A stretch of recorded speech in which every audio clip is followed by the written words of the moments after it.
Chapter 960. Song Enya was furious. Yun Shishir was really arrogant to dare offend them. Last time, it was her, and this time, it was Lu Jingtian. How could she be so arrogant? Hence, she said to Lu Jingtian, "Jingtian, don't be sad. Don't worry, I'll definitely avenge you." Okay. Lu Jingtian asked with teary eyes, "How do you plan to take revenge?" He. Just listen to my arrangements when the time comes. Back home, Yun Shishir went to the bathroom to take a shower.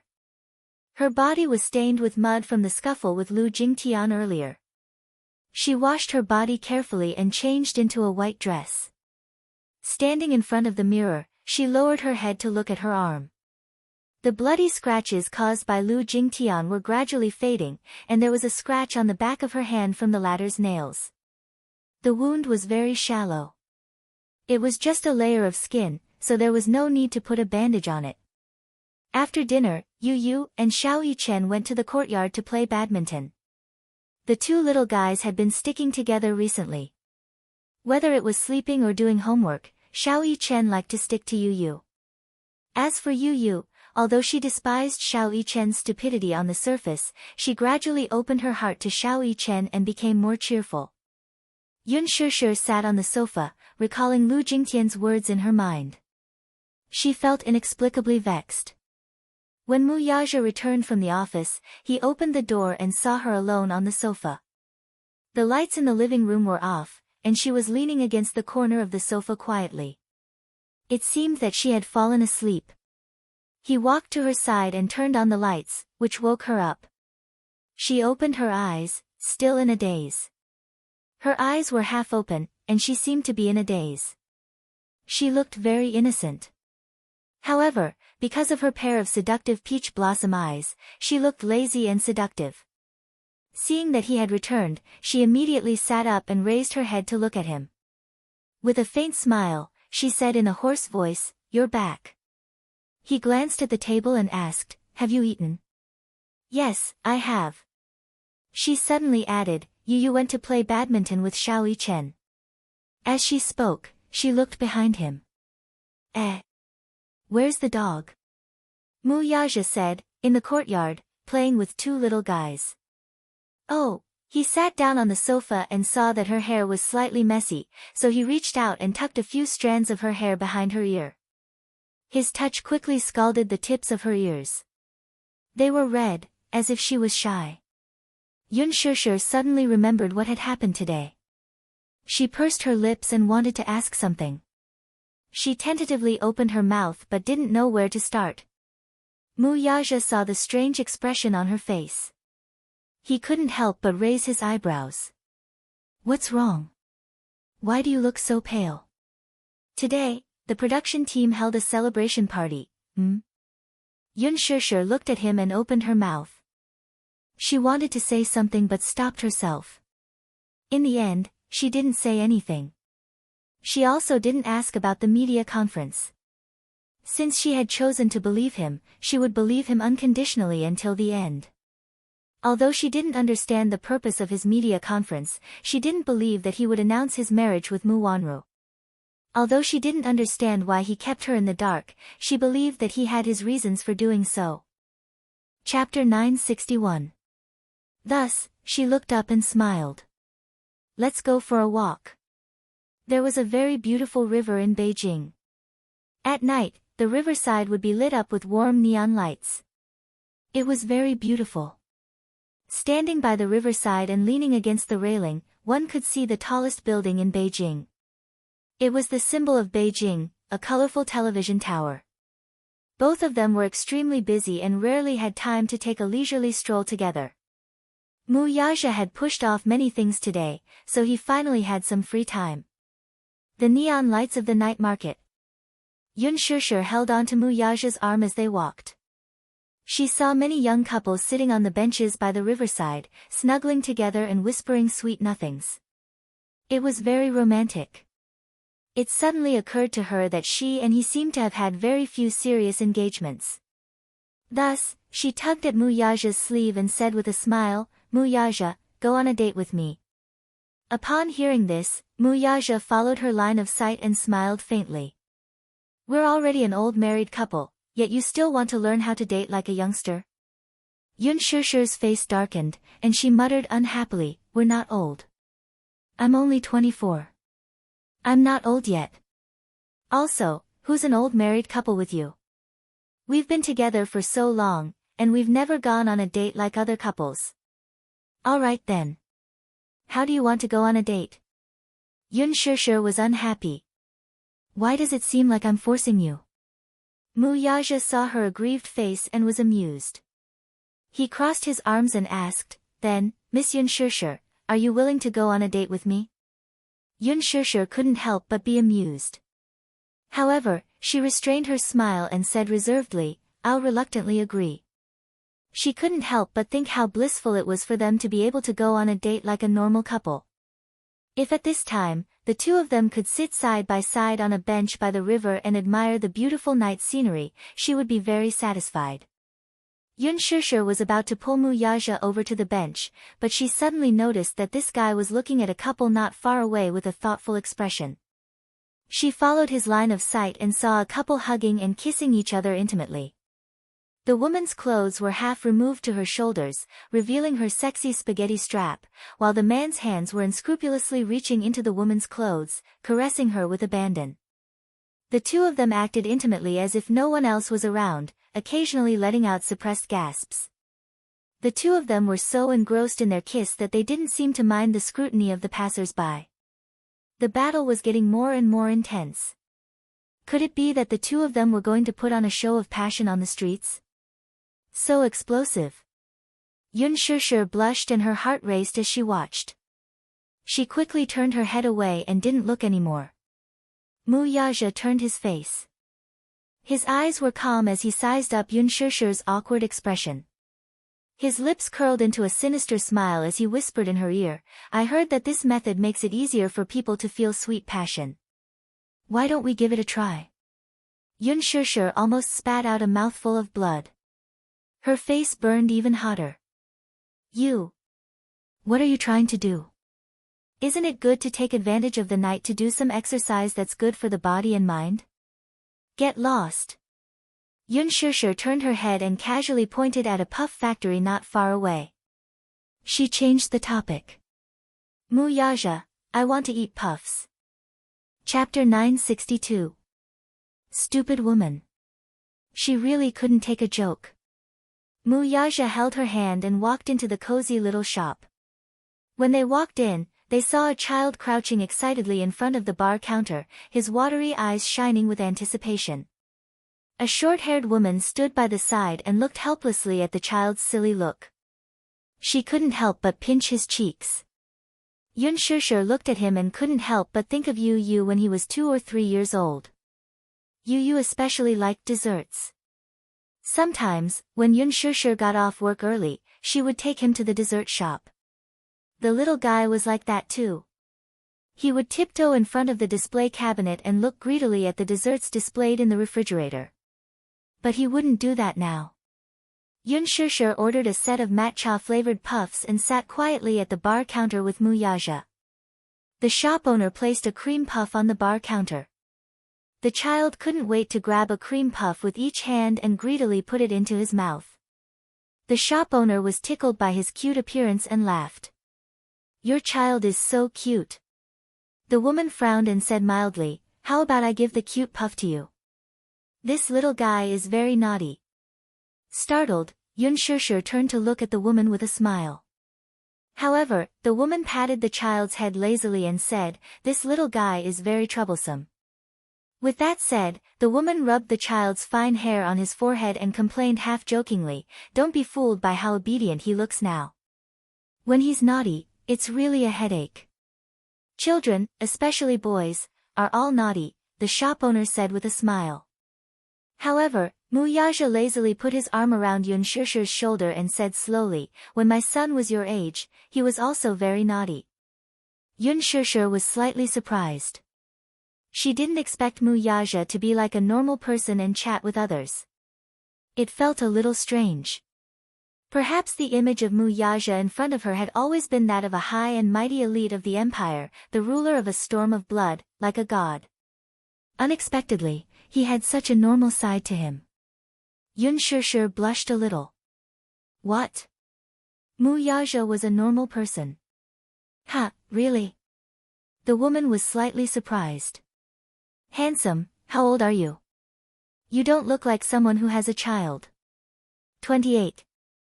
Wow, so young. Is this your lover? Mu Yaja lowered his head and glanced at Yun Shishir, who was leaning against him. Then, he smiled gently and his eyes were filled with affection. Yes. She is my wife. Yun Shishir's face turned even redder. She buried her face shyly. She is my wife. This sentence really made her blush and her heart beat faster. Immediately, a warm current flowed into her heart. For the first time in her life, she felt such an unfamiliar warmth. The woman walked out of the shop with the child. Mu Yaja stared at the woman's back until they disappeared into the night. Then, he slowly retracted his gaze. Yun Shishir waved the bag of puffs in front of his eyes and asked puzzledly, Mu Yaja, what's wrong with you? Mu Yaja came back to his senses and smiled as he shook his head and said, nothing. I just feel a little envious. Yun Shishir didn't understand the meaning of his words for a moment. Sometimes, I really envy such an ordinary and simple family. Mu Yaja said sincerely. Chapter 963. Yun Shishir was stunned. It was rare to hear such sentimental words from him. For a moment, she couldn't help but feel curious. Yun Shishir stared at him with interest. Mu Yaja cast a sidelong glance at her. What are you looking at? Let's go. Wait. Yun Shishir grabbed his hand, picked up the phone, and pulled him to her side. She pressed her face against his cheek, raised the phone, and turned on the camera. Come, smile. What do you want to do? Yun Shishir said, smile. We haven't taken a photo together yet. Mu Yaja raised his eyebrows. Don't put on such a serious expression. It's very scary. Smile for me. Mu Yaja looked at the camera blankly and suddenly revealed a cold smile. Click. Yun Shishir took a photo and looked at it. She raised her eyebrows and said unhappily, Mu Yaja, your smile is so evil. Evil? Yun Shishir didn't care anymore. She took a few photos and sent them to her private channel happily. What do you think of the couple's faces? Someone's smile is so evil. She looked up and asked, Mu Yaja, do you have a Weibo account? I didn't apply for one. Why didn't you apply for one? You're too outdated. Yun Shishir couldn't help but criticize. Mu Yaja laughed. Not interested. Apply for one. I'll get it certified for you. I don't want to. Why not? It's a little troublesome. Then I'll get it for you. Mu Yaja was helpless. Weibo is boring. I don't understand what's so fun about it. Mr. Mu Yaja, your life is so boring. As she spoke, Yun Shishir took out a small puffball and brought it to his lips. She said with a smile, come, try this shop's puff. It's delicious. Mu Yaja frowned slightly as he looked at the bubble ball. His face was full of unwillingness, but he didn't open his mouth. He didn't have a sweet tooth and had never eaten puffs before. Yun Shishir saw the look of disgust on his face and complained, why do you have such an expression? I'm feeding you puffs, not arsenic. Why do you look like I'm poisoning you? Mu Yaja said, I don't like it. Then have a taste. It's very delicious. Come, ah. She stuffed it into his mouth as she spoke. Mu Yaja was forced to take a bite. In an instant, the rich cream filled his mouth. He didn't like the taste. He couldn't swallow or spit it out. He frowned deeply. Yun Shishir saw his face turn green and her eyes widened in shock. She asked in confusion, hey. What's wrong with you? Are you okay? Muyaja opened his mouth and took a bite. The cream filled his mouth. He opened his eyes in shock. He clearly saw that the ball was round, but he didn't expect it to be wrapped in cream. He didn't like sweet things, especially cream. He would feel nauseous when he ate it. Seeing his face turn green, Yun Shishir was shocked. She quickly asked, "What's wrong? Does it taste bad?" Muyaja held it in and didn't spit it out. After swallowing it, he suddenly felt sick of the taste in his stomach. Yun Shishir saw that his expression was too cute and suddenly smiled mischievously. She made another puff ball and waved it in front of him. Then, she took a bite in front of him. Chapter 964. It was rare for Yun Shishir to see such an expression on his face. She found it extremely interesting and swallowed a few more puffs.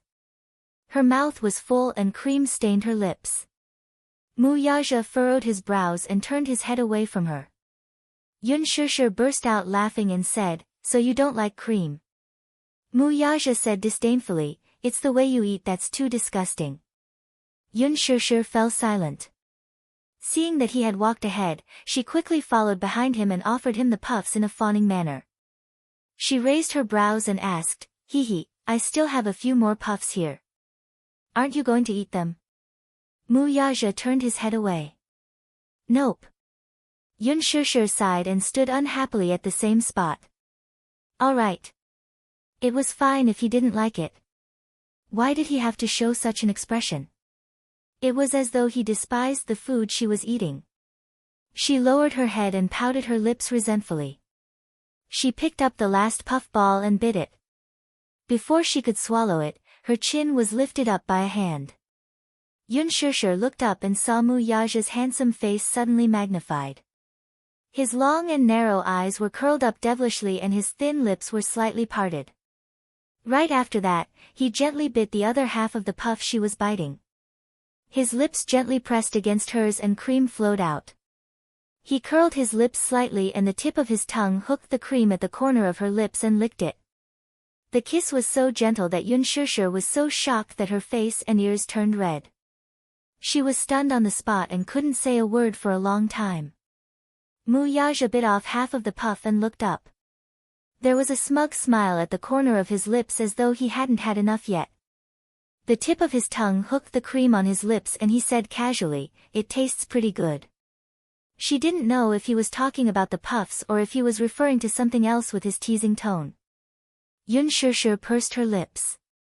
Her eyes were filled with shame and anger. She said coquettishly, "You," before she could finish speaking, her hand was gently held by him. Muyaja lowered his head to look at her and asked, "Have you enjoyed yourself?" "Ah." "What?" "First date." Muyaja smiled and rubbed her hair. "It's already so late. Can we go back now?" Yun Shishir originally wanted to nod, but when she thought that she would have to sleep after going back, she was a little unwilling, so she said, "Let's wait a little longer." "It's still early." Muyaja glanced at her coldly. He reached out and handed her his watch. "What time is it now?" he asked with a frown. Yun Shishir glanced at it and answered obediently, "It's 11:00. It's already so late. I have to go back to the company." Thinking of the mountain of cases in the company, Muyaja felt a headache coming on. Upon hearing that he was going back to the company, the smile on Yun Shishir's face suddenly froze. "Muyaja, can you not go to the company?" She needed him. She was already used to him. She was used to the sense of security in his arms when she opened her eyes every day. She was also used to the fresh fragrance of his hair on the pillow. She couldn't bear to part with him. Muyaja held her chin and pressed the tip of his nose against hers. "What? You can't bear to part with me?" "I want you to accompany me," Yun Shishir stammered a few words. Muyaja looked at her and his eyes changed slightly. However, she wrapped her arms around his waist. "I want you to accompany me. Don't go to the company. Stay at home with me tonight, okay?" "Okay, let's go home." Muyaja smiled and pulled her wrist to the car parked by the roadside. Be good. Go back and rest early. Chapter 965. The indulgence in his words made her feel a tinge of sweetness. Holding her hand like this, with such a tall man walking in front of her and holding her hand tightly, she didn't know why, but there was a trace of satisfaction in her heart that even she couldn't detect. That night, she pushed aside the company's affairs. He did not stay up late and slept with her early. In the dark, Yun Shusher hugged his waist tightly and rested her head on his chest to listen to his strong heartbeat. Thump, thump, thump, just listening to his heartbeat made her feel at ease. Yun Shusher could not help hugging him tighter. However, just as she was about to fall asleep, Lu Jingtian's mocking laughter rang in her mind again. You're just a canary in his cage. He'll play with you when he's happy, but when he's tired of you, that's all there is to it. That's why I think you're quite pitiful. You see him as your whole world, but he only sees you as a plaything. Do you really think he cares about you that much? Her voice was so real and ear-piercing that it seemed to be ringing in her ears. Yun Shusher was suddenly jolted awake by the words that suddenly flashed in her mind. Even though she was well aware that Lu Jingtian's words were only meant to provoke her, she still felt a little uneasy. Women were always insecure. In fact, she was also an extremely insecure person. Some were easily swayed by personal gains and losses. This was especially so when her man was such a high and mighty figure who could call the wind and summon the rain, a dragon among men.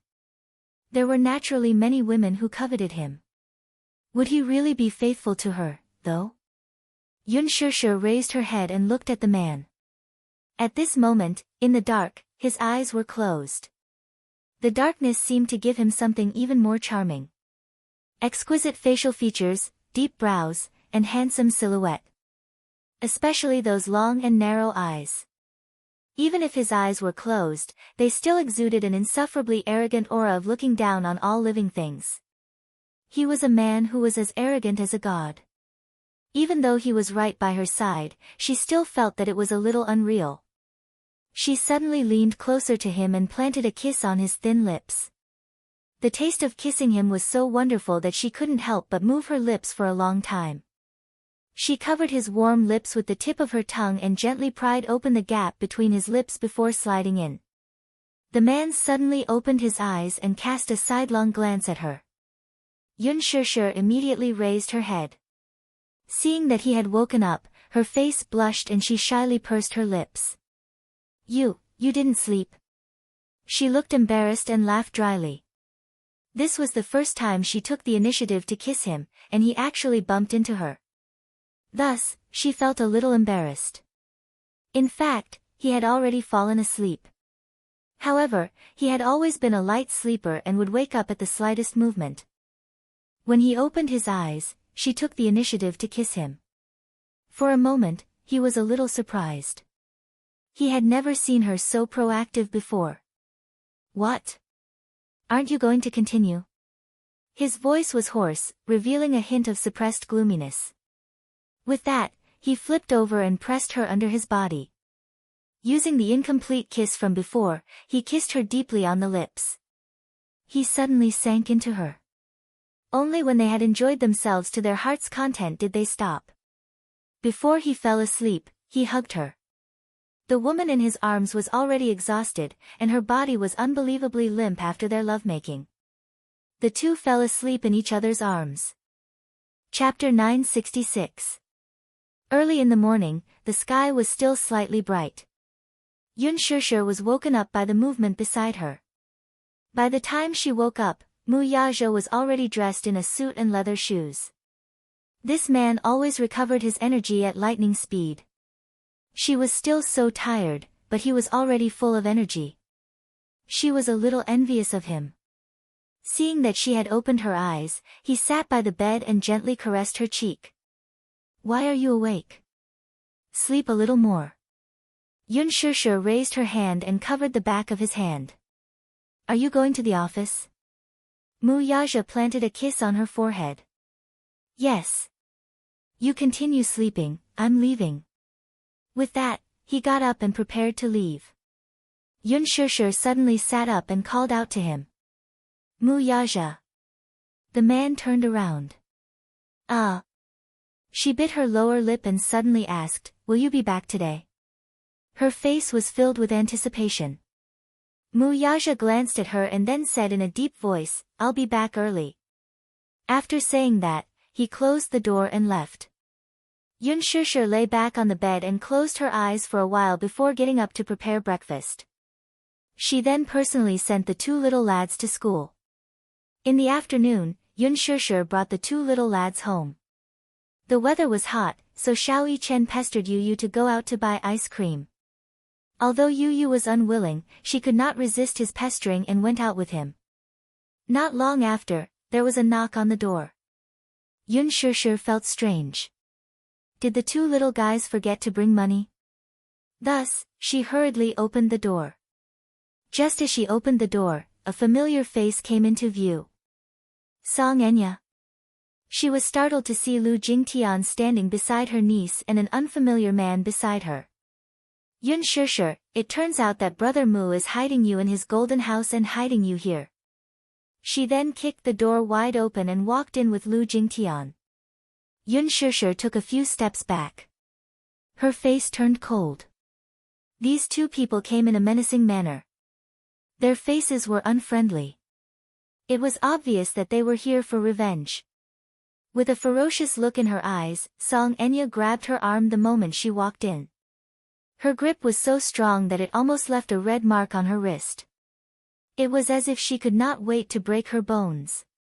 Yun Shishir struggled, but with a look from the Missy, Lu Jingtian stepped forward and grabbed her other arm. This time, Yun Shishir was completely immobilized. Brother! Come quickly. It's this B*TCH. It's her. She hit me last time, and she hit Jingtian yesterday. She shamelessly seduced Brother Mu and bullied me. It's her. Come in and take a good look at this bitch's face. Song Enya called toward the door. Following that, Song Yunshi strode in. The tall figure stood in front of her and looked down at her with a frosty expression. Muyaja rushed home and gave Song Enya a slap. Yun Shishir looked at the man in front of her. The man in front of her was tall and lean, but his aristocratic aura was there. One look and she could tell that he was rich and respectable. He exuded a neat and experienced aura. With just one look, she could tell that this man was from the military. He had a steel-like military aura. Song Yunshi was still young, but he was already a captain in the capital's military. He looked at Yun Shishir and sized her up. His eyes were as sharp as an eagle's beak. Are you the one who bullied my sister? His tone was arrogant and cold. Bully? Chapter 967. What are you doing? What do you think? Song Enya was the first to give her a tight slap. This slap was not careless at all. It directly slapped Yun Shishir's face to the side, and a red handprint quickly appeared on her cheek. Yun Shishir staggered a few steps backward. Her hair was disheveled from the slap, and she looked extremely disheveled. She covered her face, feeling a burning pain on it. She thought to herself, this Song Enya is probably relying on the fact that she has the advantage in numbers to be so overbearing. It's as if she can't wait to slap my face. Her ears, which had just recovered, immediately buzzed. What are you all doing? Yun Shishir raised her head and shouted. Her eyes immediately emitted a cold glint as she glared fiercely at Song Enya. Lu Jingtian was immediately intimidated by her murderous glare. She did not know if she was pretending or not, but she pursed her lips and stomped her feet as she said to Song Yunshi, Brother Yunshi, look. This woman's eyes look as if she can't wait to skin us alive. She's so fierce. Song Yunshi glared at her and then said coldly, Enya, Jingtian, don't be afraid. If this woman dares to do anything to you, I'm still here. Humph. This B*TCH, I'm afraid of dirtying my hands by slapping her. Lu Jingtian snorted. Even though she said that, she gathered all her strength and slapped her in the next second. Yun Shishir sneered and said angrily, you guys are really capable. 3 people bullying 1 person. What is this? Are you bullying me with numbers? Song Enya was like a spoiled little princess at this moment, looking down at her condescendingly as if she were looking at a lowly commoner. What a fierce mouth. Yun Shishir, let me tell you, no one has ever hit me in my life. You, on the other hand, are the first to hit me. Who do you think you are? How dare you try to bully me? Ha! You're just a commoner. Do you think you can do whatever you want just because Brother Mu dotes on you? Do you know who I am? How dare you hit me? Do you believe that I can chop off your cheap hand and no one will say anything? Yun Shishir was so infuriated that she burst into laughter when she heard that. Song Enya was too arrogant. How dare she threaten to chop off her hand? Is there no law? Are you trying to use your power to oppress others in broad daylight? Law. Song Enya laughed as if she had just heard the funniest joke in the world. She then said coldly, Yun Shishir, my words are the law now. If you obediently kowtow and apologize to me now, I can consider whether to let you go and not pursue this matter.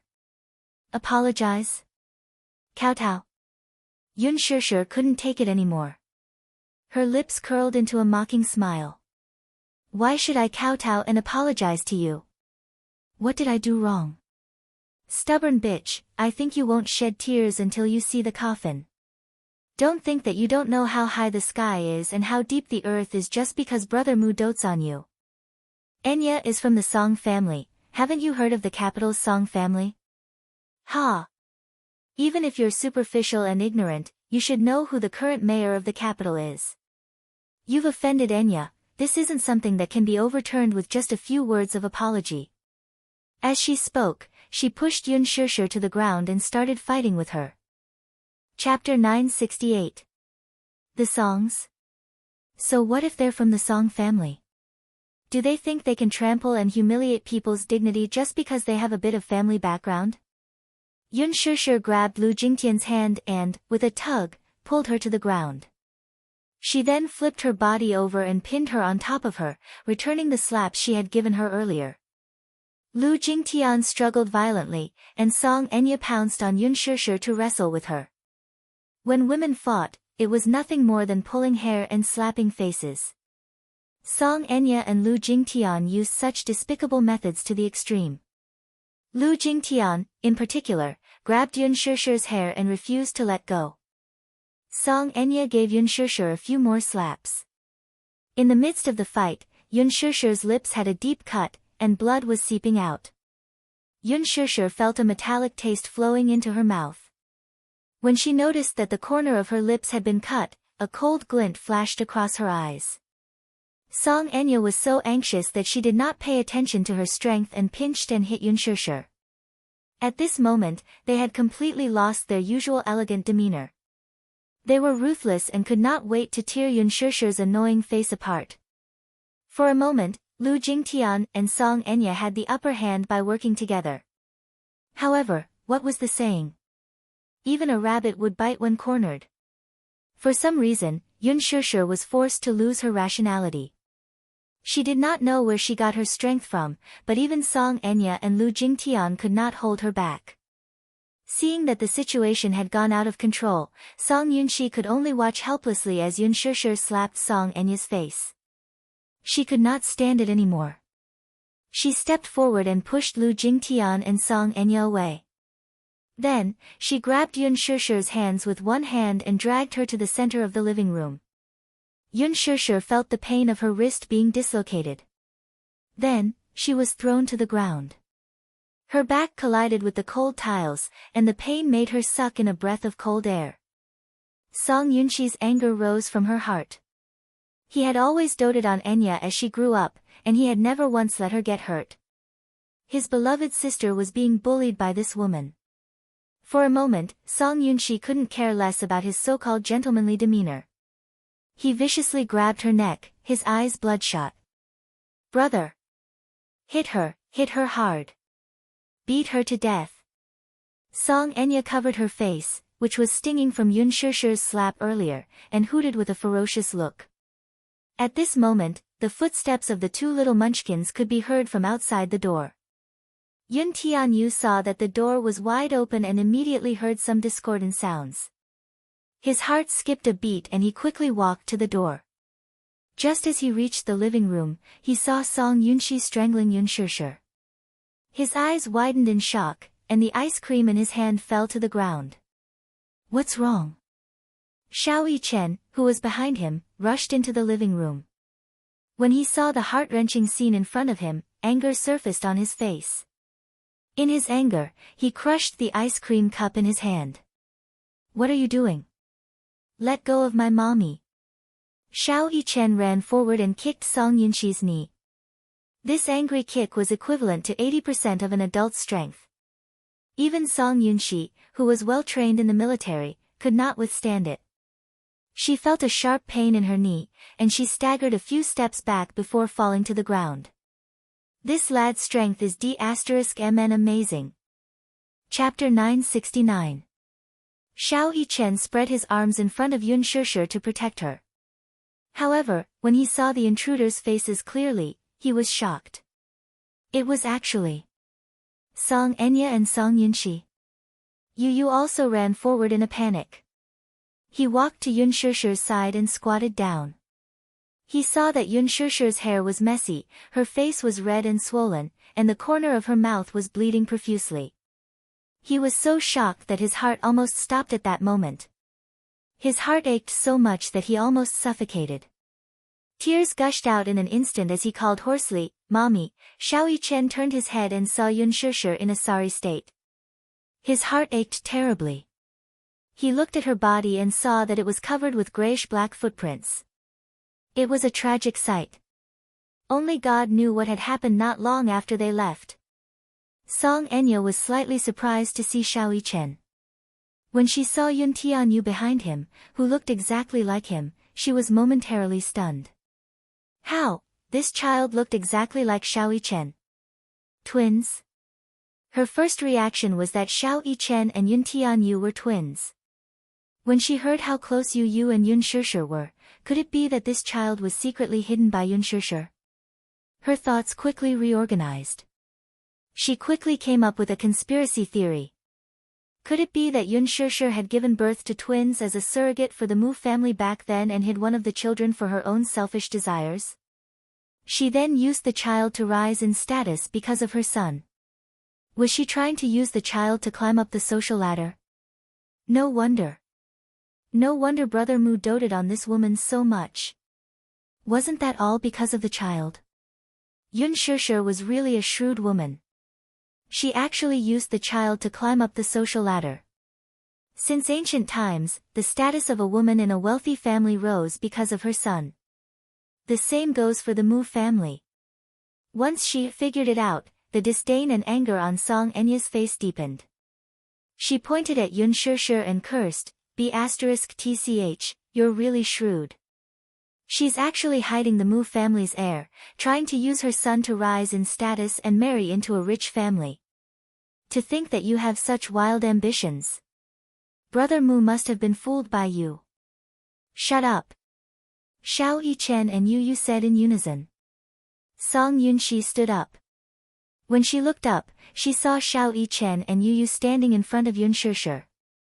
She was also stunned. He had seen Xiao Yichen before, but who was the other child?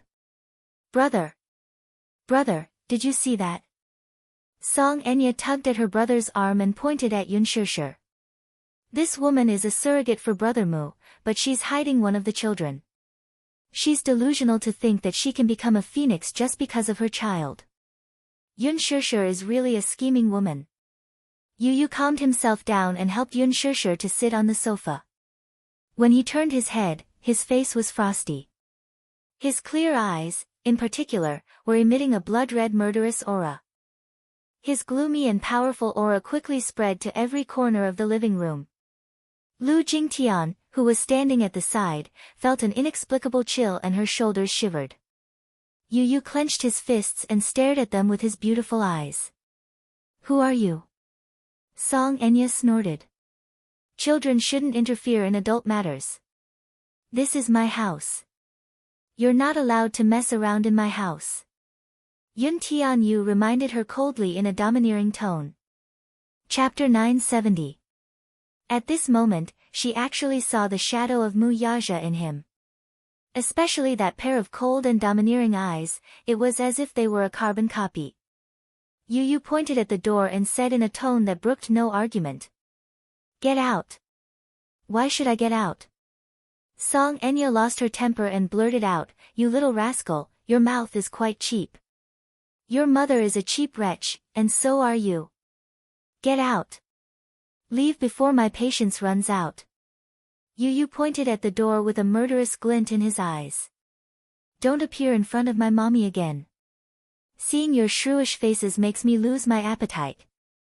He had never scolded anyone because his mommy had taught him that boys must be gentlemanly and elegant toward girls. However, seeing his mommy being bullied by these few people, he hated Song Enya to the core. How could he still be gentlemanly toward her? You! How dare you call me a shrew? Song Enya furiously stepped forward and raised her hand to slap his face. However, just as she was about to land on the ground, Little Yi Chen stopped her with his quick reflexes and held her wrist tightly. Yun Shushu hurriedly shielded Yu Yu in her arms. When Xiao Yichen thought of how Song Enya had called his mommy and brother cheap wretches, an uncontrollable anger rose in his heart. He held Song Enya's wrist tightly and raised his eyes to glare at her. With a crack, Song Enya's wrist was dislocated by him. Ah! Song Enya let out a tragic shriek and retreated a few steps. She held her wrist and hid behind Song Yunxi. Lu Jingtian looked at her hand and exclaimed, Ah! Enya, your hand is dislocated. Her exclamation attracted Song Yunxi's attention. He lifted Song Enya's hand and saw that it was indeed dislocated. Tears streamed down Song Enya's face as she whimpered in pain. Song Yunxi's eyes were filled with heartache when she heard this. She could not care less as she carried Song Enya in her arms and hurriedly left. When Lu Jingtian saw Song Yunxi carrying Song Enya away, she followed closely behind. Before she left, she turned back to glare at Yun Shushu. Just as she was about to open her mouth to scold her, Yun Tianyu and Xiao Yichen's cold gazes swept over her. Her heart shuddered slightly, and her lips quivered. Thus, she stomped her feet resentfully and left unwillingly. After he left, Yun Shushu finally let down her guard. Her whole body went limp on the ground. She lowered her head and tried her best to hold back the humiliation and grievance. She bit her lips and tears welled up in her eyes. Why did they have to humiliate her like this? Why, could it be that with power and influence, one could disregard human dignity? Could it be that with power and influence, one could easily trample on other people's dignity? Yun Tianyu supported her by the shoulders. Seeing her in such a sorry state, his heart ached terribly. It was as if a small knife had sliced open a bloody wound on his chest. Even though he was not hurt physically, his heart still ached terribly. Mommy, does it hurt? Xiao Yichen hugged her shoulders as well. His heart ached so much that his eyes were wet. He pursed his lips tightly and hugged Yun Shushu's shoulders tighter. Yu Yu hurriedly rummaged through the drawers and drawers to find the first aid kit. He then took out some cotton and carefully wiped her wound. Yun Shushu bit her lip and wanted to do it herself. Yun Tianyu dodged her outstretched hand, though. Mommy, don't move. Be good and sit there. Chapter 971. Her body was riddled with scratches of various sizes, all of which were caused by her niece's and Lu Jingtian's nails. There were some places that didn't break, but there were some places where the force was too great. The skin was broken, and traces of blood flowed out. There was an especially deep cut on her elbow. Yun Tianyu dipped a cotton ball in some ointment and applied it carefully, but his tears flowed uncontrollably and landed on her arm. His heart ached so much. Why did they do this to Mommy? His heart ached so much that he felt like suffocating. He would rather bear the pain from Yun Shushu's injuries on himself. Xiao Yichen carefully tidied up her messy hair. He loosened her hair tie and combed it with a comb, causing a clump of hair to fall off. Ah, Xiao Yichen received quite a shock. His eyes turned red. He even lost so much hair. Just how intense was the battle he had just experienced? This was too much. How could they bully mommy? Little Chen gritted his teeth. His face was flushed red with anger, and he had nowhere to vent his pent-up anger. Yu carefully applied ointment on her wounds and then held Yun Shusher's face in his hands. His heart ached when he saw the bloody cut on the corner of her lips. Yu, give mommy a kiss. Mommy doesn't feel pain. Yu pecked the corner of her lips a few times. His warm little mouth touched her wound as if it could alleviate her pain. Yun Shusher hugged the two little lads in her arms. She was so upset that she held back her grievances. Tears welled up in her eyes, but she stubbornly refused to let them fall. Mommy, Yu is here. Yu will protect you and won't let the bad guys bully you. Yu choked with grief. It's Yu's fault. Yu shouldn't have left mommy's side. Mommy is hurt, Yu is so heartbroken. Yu. Yun Shusher's voice was hoarse and broken. Yu hugged her even tighter. Mommy, if you're sad, cry it out. Don't be afraid, Yu is here. Mommy, cry if you're sad. Xiao Yichen will be with you too. Xiao Yichen hugged her waist, trying to warm her cold heart with the warmth of his body. Yun Shusher bit down hard on her lips, refusing to show her weak side in front of the two little lads. Yu hugged Yun Shusher tightly, but her eyes were frozen. How dare he bully his mommy? Damn it! He had committed a heinous crime. On the other side, Song Enya was sent to the hospital by Song Yunxi. When she returned home, she threw herself into Jiang Qimeng's arms with an aggrieved look and bawled her eyes out. In the evening, Jiang Qimeng made a call and reported Yun Shusher's crime to Mu Yaja. By the time Mu Yaja received the call, he was already on his way home. Jiang Qimeng, who was on the other end of the line, did not give him any face as she loudly reprimanded him. Yaja, I heard from Enya that you have a mistress named Yun Shusher, right? That woman is really arrogant. Ever since Enya was young, I couldn't bear to let her get hurt, but look at what happened in the end. That Yun Shusher is really capable. She actually dislocated Enya's arm. Tell me, is this appropriate? What do you mean? I don't understand. Mu Yaja was also annoyed by her random questioning. You're asking me what I mean. Why don't you go back and ask that *tch yourself? Jiang Qimeng continued to denounce him. Chapter 972. Just as he was feeling vexed, Jiang Qimeng continued her tirade. Enya has always been the apple of the family's eye. She may be a little spoiled, but she's not a bad person by nature. How can a young girl like Yun Shusher be so vicious as to break Enya's wrist? We're living in a civilized society now. How can there be such an unreasonable person? How can this be? Don't blame Sister Meng for not giving you face. No matter what, I must make that woman give the songs an explanation. I'll make her come to our house and apologize. Fortunately, it's only a dislocated wrist this time. If it's a broken bone, I'll definitely sue her and send her to jail. After that, the call was hung up. Mu Yaja's eyes were filled with anger as he tossed his phone aside. Why did such a thing happen when he wasn't around for a day? Enya's wrist was broken. Yun Shusher broke it. What exactly happened? Mu Yaja was utterly vexed. Hence, when he reached home, he pushed open the door and walked in coldly. The living room was dark and empty. He then walked to the bedroom and saw Yun Shusher lying on the bed. The lights were off in the room, and it was cold and quiet. Her body was curled up on the bed. He did not know if she was asleep or just lying there. However, despite such a big thing happening, she acted as if nothing had happened. He should at least ask about the whole thing. Why did she hurt Song Enya? Hence, he spoke. Yun Shusher. Yun Shusher woke up abruptly and sat up on the bed. When she saw that he had returned, a smile appeared on her face. However, when she saw the cold and sullen look on his face, the smile on her face faded bit by bit.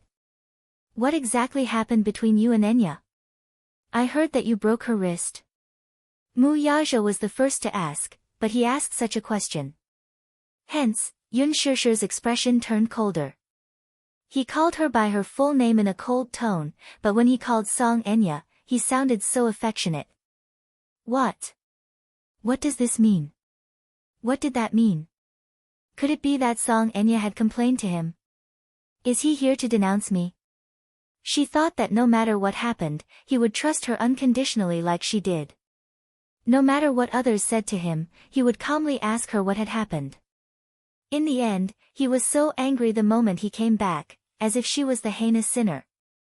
Was it her fault? Song Enya was the one who barged into her house and beat her up, so why was she the one being questioned? Was he not going to ask the Songs about what his niece had done to her? Yun Shishir pursed her lips tightly and remained silent, stubbornly keeping her mouth shut.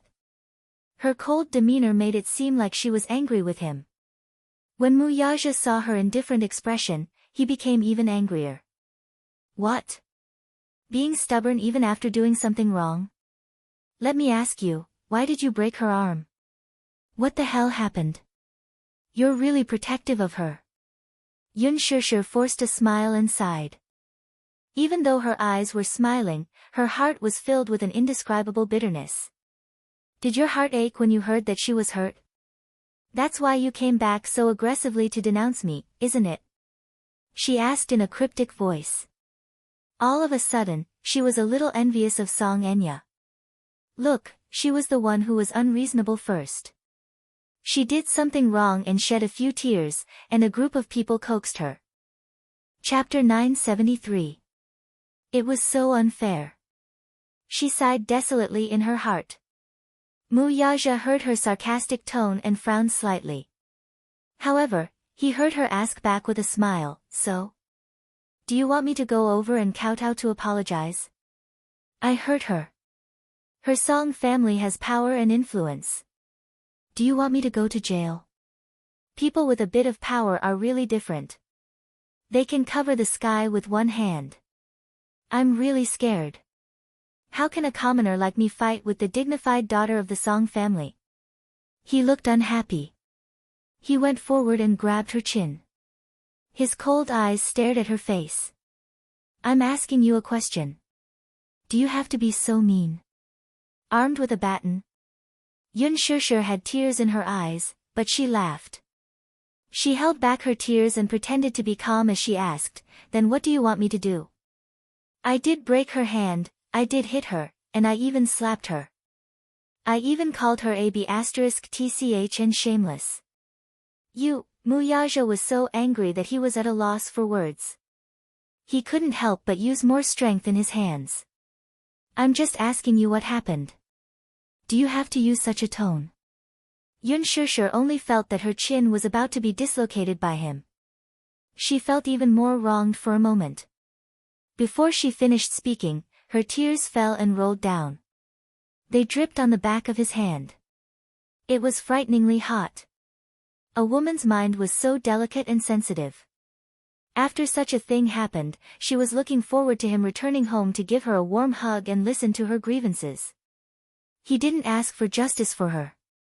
However, when he came back, he was so aggressive and said that he wanted to listen to her explanation. Haha. What was there to explain? Why did she have so many things to explain? Yun Shishir bit her lips. Then, as if she had lost all her strength, her voice was hoarse and broken. Mu Yaja, what do you want me to do? Don't cry. He was so afraid that she would cry. Once she cried, he would be completely helpless. He told her not to cry, but her tears fell even more violently. Drop by drop, they rolled down like broken pearls. Liking you is such a tiring thing. You're so outstanding and unattainable. As for me, I'm so lowly, as low as dust. Mu Yaja, liking you is really tiring. She bit her red lips and turned her face away. She didn't want this man to see her sorry state. Mu Yaja reached out and wanted to hug her. But Yun Shushu pushed him. She rolled and wrapped herself in the blanket, unwilling to be touched by him. She was clearly trying to avoid him. But would he allow her to escape? He walked over, lifted the blanket, and pulled her into his arms. Yun Shushu, on the other hand, struggled like a madwoman and bellowed, "Don't touch me. Get away. Stop fooling around. Be good and listen to me." He held her tightly in his arms, not allowing her to struggle. He was so strong and domineering that he didn't give her any room to resist. When she calmed down, he hugged her even tighter and said in a deep voice, "Just now, I wasn't rational enough. Maybe things aren't what I thought. I came back not to convict you, but to listen to your explanation. So, you don't have to be so sarcastic with your words." Yun Shushu remained silent, but the anxiety in her eyes eased a little. Chapter 974. If he trusted her more, he would not be like this. Would he believe everything that Song Enya said unconditionally? What about her, then? Would he listen to her explanation? Still, why did trust have to be built on an explanation? Mu Yaja did not know what was on her mind. Seeing her silence, he leaned close to her ear and said in a deep voice, "I don't care what conflict you have with Enya, but she's the mayor's daughter. She grew up being pampered like a spoiled princess, so it's inevitable that she's a little arrogant and willful, but she's not a bad person by nature. You're older than her, so you should give in to her a little. No matter who's right or wrong between the two of you, you should at least apologize for injuring her hand." Yun Shushu's heart turned cold all of a sudden. She wiped away her tears forcefully. The grievances in her heart were like a turbulent wave that came crashing over like a mountain, completely engulfing her. "She deserves it for having her hand broken," she said calmly, but her voice was cold. Mu Yaja's eyes turned cold. "What?" "I said." She suddenly raised her head and met his cold gaze. She said word by word, "She deserves it for having her hand broken." "Shut up." He scolded her. He could not hide the anger on his face. His eyes were so cold that they seemed to freeze her to the bone. "I'll give you 3 seconds to take back your words." "Take back my words? Take back my words?" Yun Shushu looked at him in disbelief. He actually shouted at her for Song Enya's sake. The expression on his face was so fierce, and his eyes were like cold rays. It was not that Yun Shushu was pretentious, but at this moment, she was a little doubtful. What kind of place did Song Enya occupy in his heart? Was it really just a cousin's relationship with his cousin? So much so that he came home in a rage without a word. It was obvious that he was here to denounce her. She said that she deserved it, but he actually asked her to take it back with such a bad attitude. Did he not think about it carefully? Was she such an unreasonable person? Yun Shushu seemed to be against him. She refused to say anything. Her eyes were wide open, and tears were rolling in her eyes. However, she stubbornly refused to let them fall. Was this stupid woman trying to fight him head-on? "Yun Shushu, what's with your attitude?" She was stunned for a moment and almost lost her mind under that cold gaze. However, when she came back to her senses, she stubbornly raised her little face and said, "Why should I take back my words?" The man frowned. She felt wronged and angry. Her little hands gripped the bedsheets tightly, unwilling to give in. "She deserved it, I take back my words." He interrupted her again. His words were cold and emotionless, so cold that it made people feel unfamiliar. Yun Shushu's face was red with anger, and the bedsheets were crumpled in her hands. "Mu Yaja. What right do you have to speak to me in such a tone? It's clearly not my fault. It's obviously." The long fingers pinching her chin exerted some force, and she gasped in pain.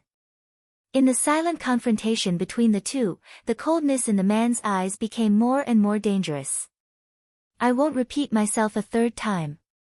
His voice became sterner, and his eyes became more sinister. "Yun Shushu, I don't have patience." Yun Shushu pursed her lips. She could no longer hold back her tears, and they rolled down. The man's eyes narrowed slightly. I thought you were a sensible woman, but I didn't expect you to be so unreasonable. Chapter 975. Yun Shishir suddenly laughed miserably and curled her lips. I'm vicious, ignorant, and unreasonable. I'm such a woman. Have you just realized it now? Mu Yaja's gaze turned even colder. She suddenly broke free from his grip and said uncontrollably, since you feel sorry for her, I'll return her hand that I hurt, okay? I'll return her injury to her, okay? However, she immediately walked to the wall, clenched her fist tightly, and smashed it hard on the wall. Bang! A loud sound was heard. It was heavy and powerful. Mu Yaja was startled. He got up abruptly, walked over to her side, and grabbed her hand abruptly. Looking down, he saw that her knuckles were red and swollen. Yun Shishir.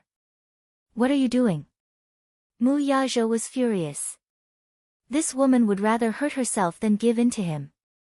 How could she be so stubborn? Do you have to be so stubborn? Mu Yaja's heart ached and he was angry. However, when he lowered his head to look at her, he happened to see some strange marks on her shoulder. He stopped talking and pulled open her clothes. His fingers brushed aside her clothes, only to see that there were some bloody marks that seemed to have been made by fingernails. They weren't broken, but they left a deep bloody mark. What's going on? He asked. Yun Shishir raised her hand and swatted his hand away. She slowly hugged her shoulder and squatted down. She was like a person drifting on the sea, welcoming the waves that kept crashing over, but there was no shore in sight. She felt helpless and hopeless. He leaned over and scooped her into his arms. Ignoring her struggles, he started to check on her. It wasn't just her shoulder. Her arms, elbows, knees, calves, waist. Every part of her skin that was exposed to the air had different degrees of scratches. Some of them were light and didn't break the skin. Some of them were heavy and broke the skin and had been applied with medicine. However, he could vaguely imagine how pathetic she was before. Who did this? He asked angrily in a deep voice. Why were there so many injuries on her body? This clearly looked like it was caught by someone. When he thought of catching, he thought of women fighting. When men fought, it was mostly a confrontation of strength, but when women fought, it seemed a little crazy. If they didn't pull her hair, they would slap her face. If that wasn't enough, they would scratch her. She had seen how ruthless a woman could be when she threw a tantrum. The injuries on his body were obviously caused by a woman. Yun Shishir lowered her head and ignored him. She snorted a few times but did not make a sound. The man checked her from head to toe again. When she didn't speak, he lifted her chin and searched her face with his eyes. He quickly caught a glimpse of the unusual redness on her cheeks. On the little face buried in her hair, there were faint fingerprints. She had kept her head down the entire time, and if one did not look carefully, they would not have noticed it at all. The coldness in his eyes intensified, but his gaze fell on the corner of her lips, where he saw a deep cut. It was a shocking sight. In his eyes, women were fragile, like delicate flowers. If he wasn't careful, he would hurt her. After all, there was a great disparity in strength between men and women. Therefore, he had always been careful with her, afraid that he would hurt her even a little. However, now, the woman he had always carefully protected was actually hurt by someone else. The coldness in his heart rose to the extreme and kept surging. Chapter 976. Connecting the dots to what had happened earlier, he could guess who had caused Yun Shishir's injuries. Still, why didn't she say anything? Mu Yaja was a little annoyed. Why didn't she tell him that she was injured? Is it Enya's doing? Huh? He grabbed her chin, a cold glint flashing in his eyes. Answer me. She pushed him away stubbornly, her tone cold and distant. What has it got to do with you? What do you mean it has nothing to do with me? He became even more furious and grabbed her little hand that was causing trouble. With a tug, her entire body fell into his embrace. You're not allowed to say that. Yun Shusher sucked in a deep breath of cold air. She raised her head and glared at him with her reddened eyes. Fine. Didn't you want to ask? Then, I'll tell you. Who else could it be other than Song Enya? She barged into our house for no reason with Lu Jingtian and a stranger. Without a word, she came up and slapped me. She even said something like, "Is the Song family someone I can afford to offend?" Even if she chopped off one of my hands, no one can do anything to her. On what basis? On what basis can she be so arrogant and trample on other people's dignity? Isn't it because her family is powerful and influential? She's a bully. Not only that, she even wanted me to kowtow and apologize to her. What a good kowtow and apologize. She's not my parents, so on what basis should I kneel to her? That's why we fought. I've told you everything. Are you satisfied now? Are you satisfied now? The last sentence was shouted out in a hoarse voice.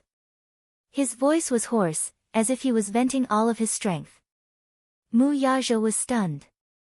After shouting everything, Yun Shusher panted for a moment to calm herself down.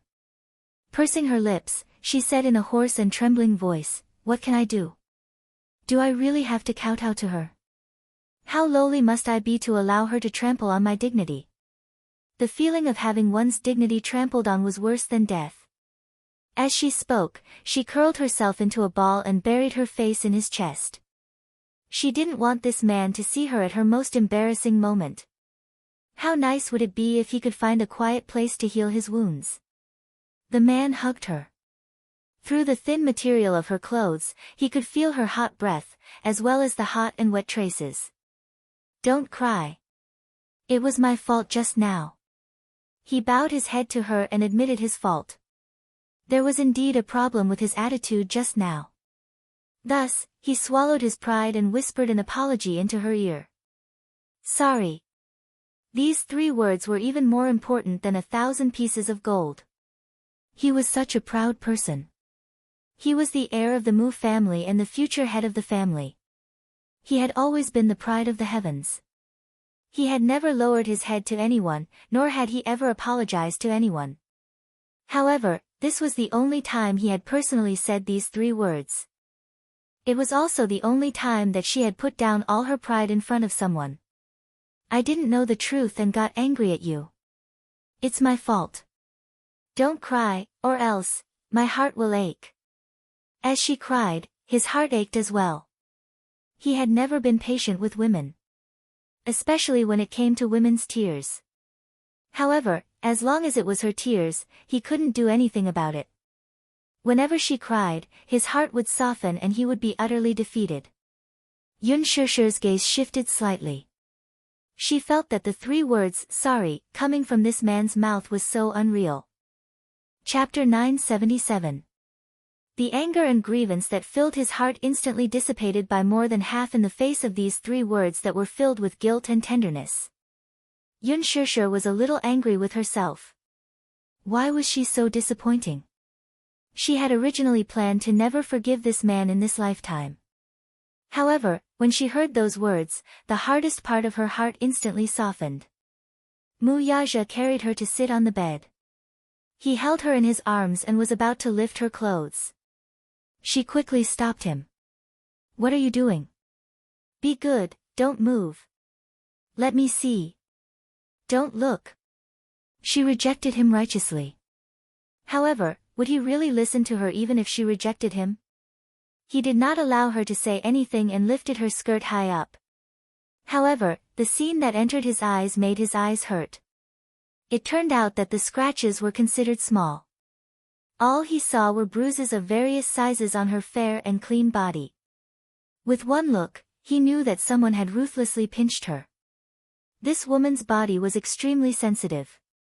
Usually, it would show in bed. However, if he did not pay attention to the strength of his hands, he would leave marks. Therefore, he had always been very careful when dealing with her. He loved her fair and jade-like skin, but now, it was unbelievably damaged. Mu Yaja's eyes became increasingly cold. He ran his fingers over the bruises, and she immediately gasped softly. It hurts. Yu Yu and Xiao Chen returned home after buying the medicine. They had just opened the bedroom door when they saw this scene.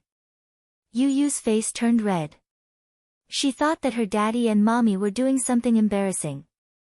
However, when she took a closer look, it turned out that Mu Yaja was checking her injuries. "Daddy!" he called out. Then, he walked over with his head lowered and handed him the medicine to reduce bruises and swelling. "Mommy, does the wound still hurt that much?" He turned his face and faced the wall. He did not look at her, but he asked with concern. Yun Shishir could not help but feel cold. At such a young age, he already knew the difference between men and women. "It doesn't hurt anymore," Yun Shishir said. Yu Yu pursed her lips. He had no idea what had happened, and his mother did not mention a word about it either. If he were to find out the reason for Song Enya's visit, he would probably ignore him entirely. "Did you just go to buy medicine?" Mu Yaja asked. Yu Yu and Xiao Chen nodded. "Have you eaten?" "No. I'll go get some food right away." "Daddy, do you want to eat?" "No need. I've eaten." Yu Yu nodded and glanced at Yun Shishir. Seeing that she had calmed down a little, she left the room with peace of mind. Mu Yaja picked up the ointment and applied it on his palm. He then carefully rubbed the wound, slowly and gently. Yun Shishir frowned in pain. "It hurts, bear with it. You'll recover faster after I apply the ointment." As Mu Yaja spoke, his movements became gentler as he applied the ointment and gently rubbed it. It was rare to see such a patient side of him. Yun Shishir's heart warmed slightly, but when she thought of the aggressive side of him when he came back, she could not help but feel angry again. She muttered, "Don't think that I'll forgive you just because of this." Mu Yaja raised a brow and glanced at her. He then increased the strength of his hand. Yun Shishir hissed in pain and then glared at him angrily. "Are you doing this on purpose? Be good." This woman was actually pushing her luck when he gave in a little. Chapter 978. After a moment of silence, she asked tentatively, "Do you know that Song Enya likes you?" "Huh?" Mu Yaja did not react at first. He raised a brow at first, but when he realized what she was asking, he fell silent. "Do you know?" She nudged him again when he did not reply. Only then did he reply, "I know." "You know?" Yun Shishir was slightly surprised. "It's not that kind of like. I know what you're referring to." Mu Yaja frowned. Did this stupid woman think that he was as stupid as she was? Of course, he knew what Song Enya was thinking about him. Yun Shishir, on the other hand, was slightly stunned. Since he knew, why did he still have such a reaction? She snorted unhappily. "There are so many women who like you." The man glanced at her from the corner of his eyes. It seemed that there were many men who were pestering her. However, when he caught a glimpse of the displeasure on her face, he suddenly smiled. "Why? Are you jealous?" Yun Shishir bit her lip and did not answer. He could not help but increase the strength of his hand, deliberately hurting her and not allowing her to escape. "Answer me." Yun Shishir flew into a rage out of humiliation. "Don't go overboard." She raised her head, only to see the man's handsome face quickly pressing down on hers. His thin lips covered hers and kissed away her sweet breath. He gently dotted her lips. Unlike the past, where he took her by force, he kissed her lips gently. He kissed her lips, then the corner of her lips where she was cut. Then, he kissed her forehead, the tip of her nose, her cheeks, and finally landed on her lips. He went deeper and deeper. She shut her mouth tightly, not allowing him to invade her lips. However, he increased the strength of his hand. She opened her lips slightly in pain and sucked in a breath of cold air. He took advantage of the situation and entered, gently sweeping her. Somehow, he wanted her. However, now was not the time. What she needed more now was rest. With this thought in mind, he fiercely suppressed the desire bursting out of his body. He lowered his eyes and extinguished the flame in his eyes. After applying the ointment on her wounds, he let her rest early. After experiencing the ridiculous war in the afternoon, she seemed to be exhausted. Once her head hit the pillow, she quickly fell asleep. After covering her with the blanket, he left the room. In the living room, Yun Tianyu had just finished cooking the fried rice. Seeing him come out, he immediately went forward to ask, "Daddy, how is Mommy?" "He's asleep." He reached out and gently stroked Yu's hair. "Be good. Don't disturb her. Let her sleep a little longer." "Yes." Yu suddenly frowned and asked, "Daddy, do you know what happened this afternoon?" "I have a general understanding." Recalling the scene he saw when he returned home this afternoon, a bone-chilling glint flashed across his eyes. "Who is she?" Mu Yaja saw the murderous look that flashed across his face. He knew in his heart that if he let him know who did it, he was afraid. This son of his appeared to be cultured and refined, like an elegant little gentleman, but when his reverse scale was touched, he would do crazy things. "You don't have to worry about this, I'll handle it," he said. He would let Song Enya apologize personally. Chapter 979. Yun Shishir was his reverse scale, and anyone who touched her would be infuriated. Mu Yaja furrowed his brows slightly. This child was extremely stubborn in this aspect. In this aspect, he was very much like him when he was younger. However, it was undeniable that children were simple and stubborn, unlike adults who could consider all aspects. Still, when dealing with a matter, one could not be too extreme and unconventional. Xiao Yichen walked over as well. He looked at him and then at the man. Mu Yaja and Yu looked at each other as if they were confronting each other. Yu clenched his fists and calmed the anger in his heart. Then, he said in a low voice, "All right, I'll respect your decision this time.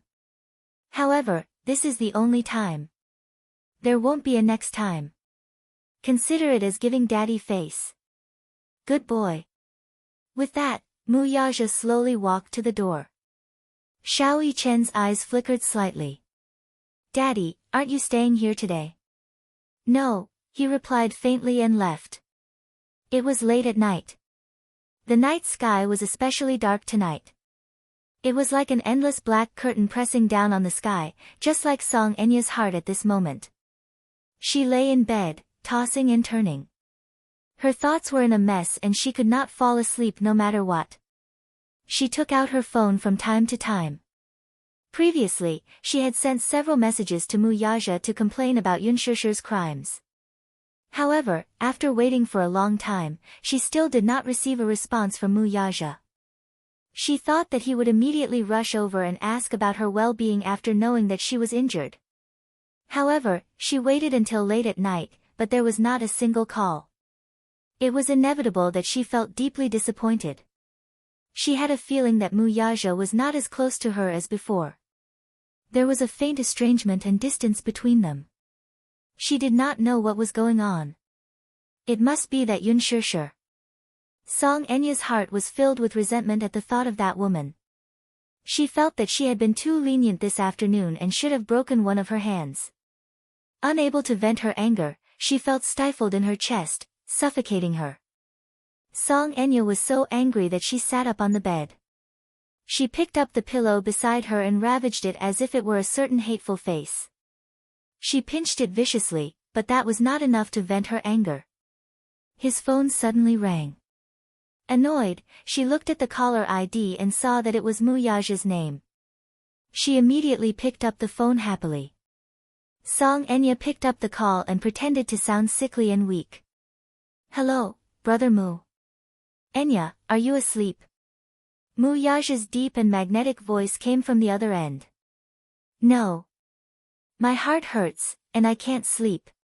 Song Enya pretended to be on the verge of tears as if she had suffered a great grievance. She looked as if she was about to burst into tears, but she was secretly delighted because of Mu Yaja's call. "Is your hand better?" His voice was faint, sounding as if he was concerned but not concerned. Song Enya could not tell if he was concerned about her, so she grumbled, "My hand was dislocated. It's been reattached, but it still hurts a lot. How is it painful? It's just a normal dislocation, it doesn't hurt at all. Still, she deliberately said that to make his heart ache. There was a sudden silence on the other end. The sudden silence made her anxious and uneasy. Song Enya said, Brother Mu, do you know? That Yun Shusher is too much. She's simply. Chapter 980. Song Enya was stunned. She did not expect him to say such a thing. Ever since she was young, he had always been very indulgent toward her. Even when she did something wrong at times, he would not reprimand her. This was the first time he had been harsh with her. Brother Mu, what do you mean? She pouted and said in an unhappy tone, What do you mean by I went overboard? You know very well in your heart, don't you? He paused for a moment before his tone became heavier. What happened today made me very angry. I don't want it to happen again. Still, since you're young and insensible, I won't hold it against you. After all, I'm not your parents, so I have no obligation or responsibility to teach you a lesson. However, you must apologize to her personally. He deliberately emphasized the word personally in a tone that brooked no argument. Song Enya was stunned. When she came back to her senses, her heart was throbbing with pain. She cried out indignantly, Why should I? Why should I apologize to her? I didn't do anything wrong. Don't you know very well whether you did anything wrong? His tone was unfriendly and did not give her any face. Instead, he said coldly, Song Enya, remember this, I indulge you, but it's not unconditional. Remember that there are some people you can't touch. His words were a little harsh. Song Enya was stunned. She did not expect Yun Shusher to hold such an important place in his heart. This was the first time in her life that he had spoken so harshly to her. I won't hold it against you this time, but there won't be a next time. If I find out about it again. He did not continue speaking, giving her some leeway. With that, he hung up the phone. Song Enya's hand, which was holding the phone tightly, trembled violently. By the time she realized it, she had already smashed the phone to the ground. Why should she apologize? Why? Was he so protective of her? What did he mean by indulging her unconditionally? He was not like this in the past. Song Enya buried her face in her palms sadly. Hot tears dripped onto her hands as her whole body trembled. Naturally, she could not bring herself to apologize to Yun Shusher personally. How arrogant was she? In the Song family, she had always been spoiled to the point that she was out of control. It was impossible for a person like her to bow down and apologize to a person, especially a commoner with no status or background. Because of this, every time she called Mu Yaja, she would be ruthlessly hung up. It seemed that he would ignore her until she personally apologized to Yun Shusher. Song Enya was exasperated, but she refused to swallow her pride and apologize to Yun Shusher. The scenes for In Xiachuan and In Dongyu were completed. Yun Shusher received a notice and spent the next few days familiarizing herself with the score. Gu Xingze wrote a song to be used as the theme song for the movie, The Green Apple. It was a warm and sweet love song sung by a man and a woman. After Yun Shusher familiarized herself with the score, she went to the recording studio to record a demo. Gu Xingze was not very satisfied with the first few demos that she recorded. He changed the score a few more times and recorded it a few more times before he was finally satisfied. As it was a theme song, there was no need to specially film a music video. He cut out a few beautifully produced scenes from the movie and recorded a scene of the chorus in the recording studio. Then, he released it as a preview of the theme song online. Once the single was released, it quickly rose to the top of the charts. Chapter 981. The song was light, catchy, sweet, and warm. Soon, it became popular. Many fans of the original novel were looking forward to the release of the movie after seeing the plot of the music video. The movie was initially scheduled to be released at the end of the year during the prime time slot. As it was targeted at the student market, it would be released during the winter holidays. Lin Fengtian had high expectations for the box office. The initial optimistic prediction was that the box office would exceed 2 billion yuan.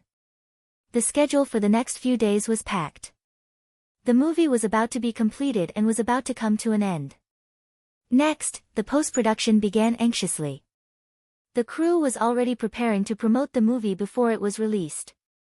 It seemed that in order to cater to the plot of the movie and promote the movie, Huanyu Entertainment intended to package Gu Xingze and Yun Shishir as a couple to hype up the movie. The so-called couple hype was the easiest way to make the headlines in the entertainment industry. It was a rather old-fashioned method.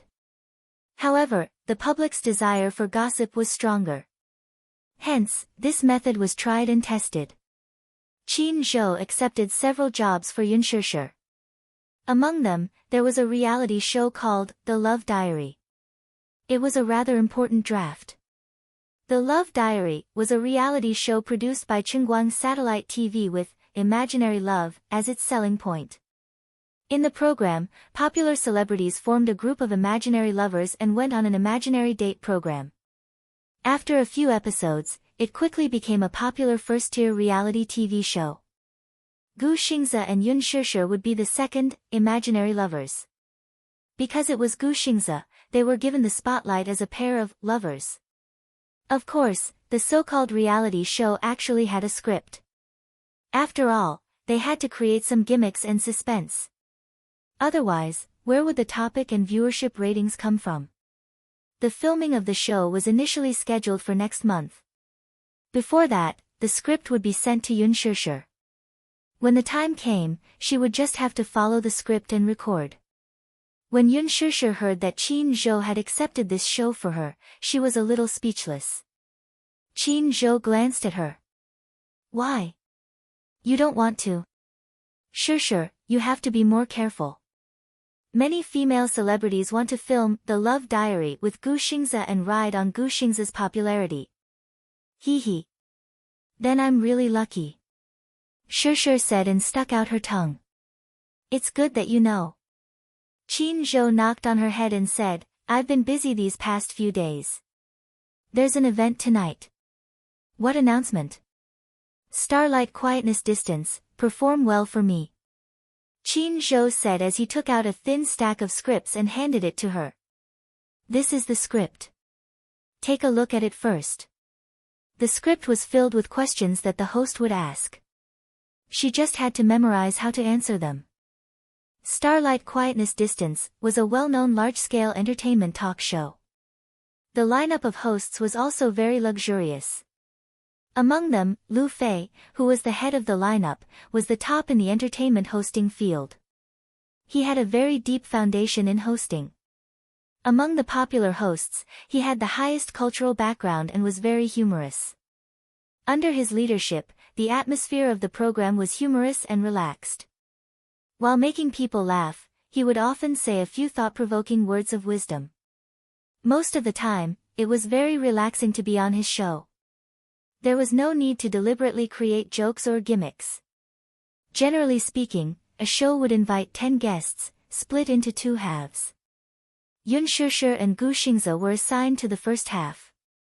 Chapter 982. This was a prime time slot with the highest ratings. Along with Gu Xingze and Yun Shishir were Lu Jingtian, Li Jiuxian, and Yang Mi. Qin Zhou picked out a gown for Yun Shishir. It was especially suitable for her to wear a socialite gown as it made her look classy. As if on purpose, Qin Zhou also picked out an outfit for Gu Xingze. It was the same color scheme as Yun Shishir's gown. When Yun Shishir rushed to the waiting room and saw Gu Xingze's outfit, she blushed. This was clearly a couple's outfit, right? What a pair! Qin Zhou exclaimed in admiration. Yun Shishir frowned. Qin Zhou, if you do this, my Weibo will be flattened by his fans later. Silly. It's better if it's flattened. That means there's something to talk about. Celebrities are most afraid of not having anything to talk about. How could she protest? Not long after this hype was launched, her Weibo was already besieged by Gu Xingze's army of fans. It would be a wonder if she would not be flattened once this show was broadcasted. Can't you just not watch it? Qin Zhou laughed. I'm afraid that someone will send me razor blades, Yun Shusher replied truthfully. Qin Zhou, in fact, she had already received several threatening letters. That was why she was still fearful. Before the recording of the show, one of the hosts, Lu Fei, specially met with Yun Shusher. This was the first time they met, and Lu Fei gave off a refined and courteous vibe. He also had a good impression of Yun Shusher. Unlike other newcomers, Yun Shusher was especially polite. It was the kind of courtesy and respect that came from the bottom of her heart. At first glance, he felt that this young lady was not bad. He had seen the trailer of the movie, but when he saw Yun Shusher in person, she seemed to be more classy than when she was in front of the camera. He had a simple conversation with Yun Shusher. After going through their lines, he said a few more words of concern and left. The program began recording and broadcasting. Because it was a live broadcast, there was no room for any mistakes. The director of the program specially went through the script with Yun Shusher before she went on stage and repeatedly warned her, "This is a live broadcast. Try not to make any mistakes. In a live broadcast, any mistakes can't be edited out." The recording began. After Yun Shusher and Gu Xingze went on stage, Lu Fei mainly focused on the topic of the green apple. Everything went smoothly. Then, the host and the guests were divided into two teams and played a small game to test the actors' tacit understanding. A guessing game. One person received the taika and was responsible for performing the words displayed on the question in the form of gestures, while the other person was responsible for guessing the answer. Within 60 seconds, Gu Xingze and Yun Shusher obtained the highest score in the competition. Lu Fei smiled and praised from the side, "Xingze and Shusher have a great tacit understanding. They got 8 out of 10 questions right. I couldn't even guess a few questions, but Shusher guessed them right away. Their tacit understanding is enviable." The director gestured off stage and the audience immediately cheered to add to the atmosphere. Yun Shusher looked at Gu Xingze shyly and smiled shyly. She thought to herself, "It's because I memorized the answers before going on stage." In the beginning, when she watched the program, she felt that most of the games in the program were quite interesting and there were often funny segments. In the end, they were all scripted. From the big questions to the management of every expression, there was a script. Chapter 983. Oh. A gossipy look appeared on Lu Fei's face. What about the kissing scene?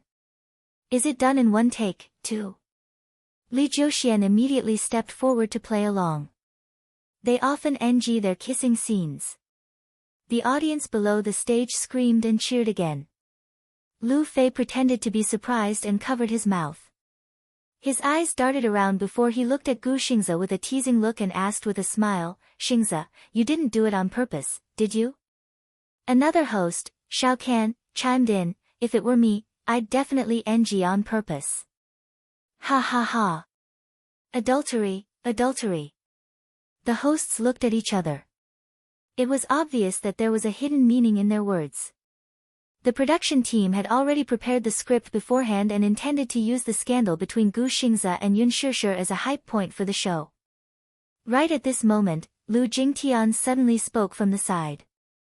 Actually, in the kissing scenes between Xingze and Shusher, Xingze is in the right state most of the time, but Shusher has a lot of NGs. As soon as she said this, everyone was stunned. Gu Xingze frowned slightly, but when the camera turned to him, he quickly regained his smile and looked at Lu Jingtian with a hint of warning. Lu Jingtian's words were not part of the script. There was no such thing in the script. However, by saying this, she was deliberately trying to embarrass Yun Shusher. From the start, the production team intended to create a couple between Gu Xingze and Yun Shusher. The script was also for Gu Xingze to seduce Yun Shusher. Lu Jingtian's words implied that Yun Shusher had deliberately NG'd during the kissing scene and that she was deliberately trying to defame her. If this sentence was not connected well, one could imagine what kind of news the media would create the next day. Yun Shusher deliberately NG'd, shamelessly and shamelessly, was suspected of seducing Gu Xingze. In this way, Yun Shusher's status would be lowered. Generally speaking, when it came to creating hype for a couple, the female celebrities were usually more reserved. Lu Fei broke out in a cold sweat, but his quick reflexes allowed him to quickly answer her question. Shusher purposely made NGs during filming? Oh. You're really something. Everyone turned to look at Yun Shusher to see her reaction to this. Below the stage, Mu Shi was worried for her. Yun Shusher quickly reacted. She pursed her lips and said shyly, because filming with Xingze is too stressful. Pressure? Yes. It's because he's too handsome. When he stands in front of me, it feels a little surreal. That's why I sometimes get distracted. Yun Shusher covered her mouth and looked a little nervous. Besides, Xingze is more handsome in real life than on TV. When he stands in front of me, he has a very special aura. I'm afraid that I won't be able to act well, but the more I think about it, the more pressure I feel. She tactfully took over the topic. Only then did Mu Shi heave a sigh of relief. Standing at the side, Qin Zhou's expression softened a little as his eyes revealed his approval. Lu Fei also said, The Green Apple is Shusher's debut film. In this movie, Shusher contributed her first on-screen kiss. I heard from director Lin that Shusher is a very talented actress. This movie may just be a starting point. I'm also looking forward to Shusher contributing more outstanding works to us in the future. Applause came from below the stage. Chapter 984. Lu Jingtian continued, I remember there's a scene that the director wasn't satisfied with despite repeated takes. Lu Fei then sternly said, the director is very strict about the film industry. He's especially strict when it comes to filming. I heard that he has a bad temper when he's working. Shao Kan added, the director has always had high standards for movies and strives for perfection. I think this attitude is very rare. The topic returned to the main topic. However, it was unknown whether it was intentional or not, but Lu Fei seemed to have neglected Lu Jingtian and downplayed her existence. He skipped the few topics in the script that revolved around Lu Jingtian. Lu Jingtian was especially indignant. She tried several times to bring the topic to her, but she failed. She was just like a clown trying her best to make her presence known. Lu Jingtian's manager was furious after the show ended, but given her status, he dared not voice out his anger. Lu Jingtian was also very annoyed. She had blurted out those words without much thought. While she hated herself for being unable to keep her cool, she also hated Yun Shusher for being so tactful in responding to her sharp provocation. Qin Zhou walked up to Yun Shusher and praised, Shusher, you did well today. Isn't that all thanks to Mr. Qin's guidance? Yun Shusher complimented with a smile. Lass, you have a glib tongue. Despite his words, his ears were very pleased. After the show was broadcast, it naturally caused a sensation. However, the topic did not revolve around the accident in the show. Instead, the audience's discussion revolved around Lu Jingtian and Yun Shusher. On Weibo, the topic Lu Jingtian ostracizing Yun Shusher jumped to the top of the search list. The production team was also very dissatisfied with Lu Jingtian's behavior of not following the script. During the replay, they deliberately exposed her ugly side. Many fans were talking about how, on the show, Lu Jingtian would intentionally or unintentionally ostracize Yun Shusher and lead unfavorable topics to Yun Shusher. She seemed to be very scheming. This was different from the innocent image that Lu Jingtian portrayed in front of the camera. Lu Jingtian's sharp tongue was instantly exposed on this show. Yun Shusher's fans even went to Lu Jingtian's Weibo to criticize her for being scheming, and deliberately ostracizing the newcomer by making things difficult for Yun Shusher. Lu Jingtian's fans on Weibo dropped by tens of thousands overnight. She didn't have many fans to begin with, and they were all zombie fans. However, all of them were genuine fans. Lu Jingtian was livid. She originally wanted to embarrass Yun Shusher on the show, but she did not expect to suffer a double loss. In fact, she was so jealous because her team wanted to be a couple with Gu Xingze. Gu Xingze refused. However, when it came to Yun Shusher, she actually agreed. It would be strange if she wasn't angry. Why did Gu Xingze give such good resources to Yun Shishir? If all of Yun Shishir's resources were given to her, she would definitely be more popular than Yun Shishir. How could Lu Jingtian not be furious? Of course, this was all in the future. On this day, Qin Zhou arranged to meet Yun Shishir at the company. When Yun Shishir arrived at the company, Qin Zhou had just finished a call. His expression was a little serious, but there was a hint of excitement and ambition in his eyes. Chapter 985. Yun Shishir raised her eyebrows, clearly surprised by his cautious attitude. What's the matter? Just ask. Qin Zhou pursed his lips, hesitating whether he should ask or not. He tapped his fingertips on the table a few times and said, maybe this question is a little presumptuous, but I still want to know more. Please don't take offense. He paused for a moment and went straight to the point. I want to know, what's your relationship with young Master Mu? Yun Shishir was stunned. Why do you ask? Because I feel that young Master Mu treats you differently, Qin Zhou said honestly as he fiddled with the thumb ring on his finger. He was indeed different. At least in Qin Zhou's impression, Mu Yazhe was a heartless man. Why did he have such an impression? Back when Huanyu was acquired by Disheng, in order to curry favor with this rich and powerful boss and to obtain more golden resources for their artistes, many top managers had secretly sent him a list of artistes and organized it into a roster. It was a common thing to give away women in the vanity market. Whenever Mu Yazhe personally picked someone, it meant that she would have more opportunities to rise up the ranks. However, it was said that after Mu Yazhe saw the list, he threw it aside and no longer asked about it. He had never had a woman by his side. He was a typical example of walking through a field of flowers, but not a single leaf touched him. He was clearly in charge of a huge entertainment empire, but he had never had the slightest intimate relationship with any woman in the circle. Yun Shishir was the first and only one. He had also asked around about Yun Shishir's position in Mu Yazhe's heart. However, no one in the company knew. They only knew that Yun Shishir seemed to be a little special. They could not explain why she was special. Yun Shishir pondered for a moment. She did not know why Qin Zhou asked that. However, since he asked, she answered honestly, lovers. Qin Zhou narrowed his eyes. I heard that you have a child. How did you know? Yun Shishir was slightly surprised.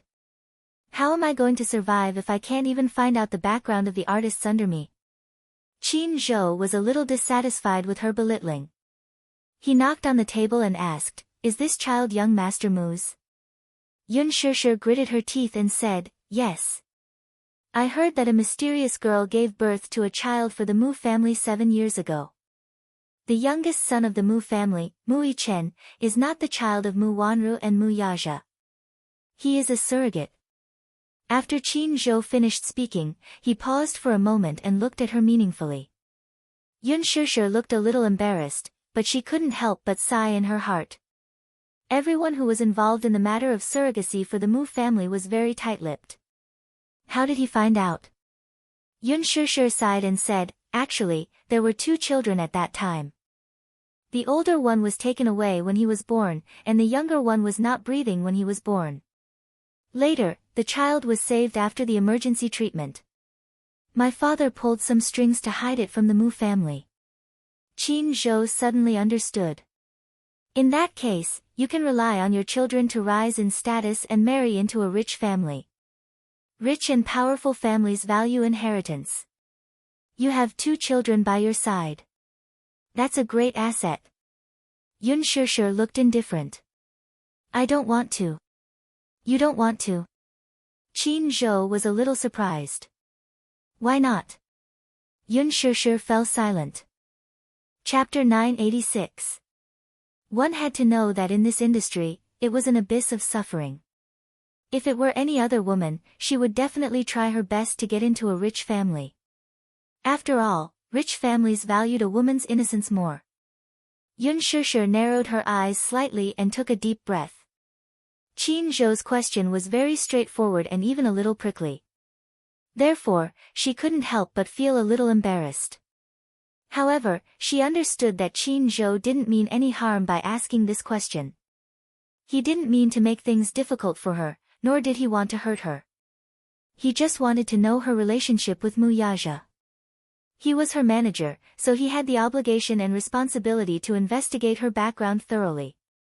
She didn't want to hide anything from him. She looked up and looked straight at him with her clear eyes. She said calmly, "I don't like the feeling of living under someone else's roof." When Qin Zhou received this answer that was both surprising and not too surprising, his face was a little stunned. However, these words were very much like her style. Yun Shishir said calmly, "Glory, splendor, wealth, fame, and benefits. Who doesn't chase after them like a flock of ducks? But if a person lives in this world and has to rely on a man to live, then how can they protect their dignity? I don't want to live like this." Qin Zhou smiled happily. He obviously appreciated her answer. "Very good. I really like your strong personality." He suddenly leaned forward slightly, his eyes like torches. "Do you know my ambition?" he asked. He lowered his voice and his voice was as deep as a magnet. Yun Shishir shook her head. With a smile, he leaned back in his chair and said unhurriedly, "In these 10 years, I've conquered half of Gu Xing's empire. But I want to use my ambition on you. Are you willing to cooperate with me?" "Of course I am. Before this, I want you to be clear. I don't care if the entertainment industry is a tiger's den or a big dye vat. I want you to know that this is an industry where the strong prey on the weak. The weak have no dignity. Since you've stepped into this industry, I want you to do your best and not be a dabbler. I don't like the attitude of a dabbler." After Qin Zhou finished speaking, he took out a script from the side and handed it to her. Yun Shishir raised her eyebrows and took the book. She saw that it was a very thick script. It was very thick, at least twice as thick as the script of the green apple. Flipping to the first page, there were black words on a white background. This drama was a palace drama that had recently been preparing for casting. The title was tentatively set as Lethal Beauty. It was also adapted from a best-selling masterpiece and was a popular IP. His novels alone had sold 3 million copies and were sold overseas. 3 million copies. What did that mean? If a physical book could sell more than 30,000 copies, it would be able to enter the best-selling list. 5 years after the novel was released, it sold 3 million copies, which proved that the novel had a considerable fan base. It was said that the copyright alone was sold for a sky-high price of 10 million. This was unprecedented and had set a new record for IP copyright fees. What was even more shocking was that they had only bought the copyright of the novel and had not even confirmed the actors. Yet, all the major TV channels and networks were scrambling for the broadcasting rights. A certain satellite TV channel had even offered 800 million in copyright fees. There's good news and bad news. Which one do you want to hear first? Qin Zhou seemed to be in a good mood and deliberately kept her in suspense. Yun Shishir was also happy to support him. Then I'll listen to the good news first. The good news is that you have a chance to compete for the female lead. Chapter 987. The bad news is that there are a lot of people competing with you for the female lead role, and most of them are A-listers. Moreover, in comparison, your chances of being elected are slim, Qin Zhou said truthfully. Slim? Yun Shishir was stunned. She didn't understand how slim her chances were. Very slim. Why do you say that? Because Han Yuyan and Lin Ji are on the shortlist for the female lead. Yun Shishir was shocked. She finally realized how slim her chances were. There was no need to elaborate on how high Han Yuyan's status was in the industry. Lin Ji, on the other hand, was the hottest costume actress in the past 2 years. She was second to none. Speaking of Lin Ji, she had been in the industry for more than 3 years. Since her first movie, Rose Night, she shot to fame. With the Best Actress award, her status skyrocketed overnight. After that, she acted in many costume dramas and was known as the top costume beauty in the entertainment industry. Her facial features were soft and beautiful. She was elegant and had a unique aura. She was very suitable for the costume. When the new version of The Return of the Condor Heroes aired last year, her role as Xiao Longnu in the drama made her famous. She became an A-lister. However, these advantages were nothing to be afraid of. Qin Zhou had confidence in Yun Shishir. Her looks were also very sculpted. She might not be worse than Lin Ji in costume. It could even be said that she was better than Lin Ji. He was more worried about Lin Ji and Han Yuyan's background. Han Yuyan was Huan Yu's A-lister. Her status was there. Moreover, she had been in the industry for many years. Her fan base was very deep. In order to compete for the female lead role in Lethal Beauty, she even planned to postpone her wedding. Lin Ji was an artist under Qingguang Entertainment. Although she had only been in the industry for a few years and didn't have a strong foundation, she had a strong background. However, Han Yuyan's background was more powerful than Lin Ji's. The problem was that the copyright of Lethal Beauty was bought by Qingguang Entertainment first. Since Qingguang Entertainment had spent a lot of money to buy the copyright, they naturally wanted to promote their artists. Qingguang's veteran artiste was Meng Lan. However, ever since Meng Lan married into a rich family, she had been in a semi-retired state. Very quickly, she fell from the top artiste altar. Therefore, Qingguang was determined to make Lin Ji the second Han Yuyan. Just from the amount of resources Qingguang had spent on Lin Ji in the past 2 years, one could see it. She was trying to make Lin Ji the new big sister of Orange Light. Since Qingguang Entertainment had bought the rights to the drama, Qin Zhou guessed that they had already decided on the female lead. It was very likely that Lin Ji would play the role. The current film and television industry was different from the past. In the past, the choice of actors was mostly in the hands of the director.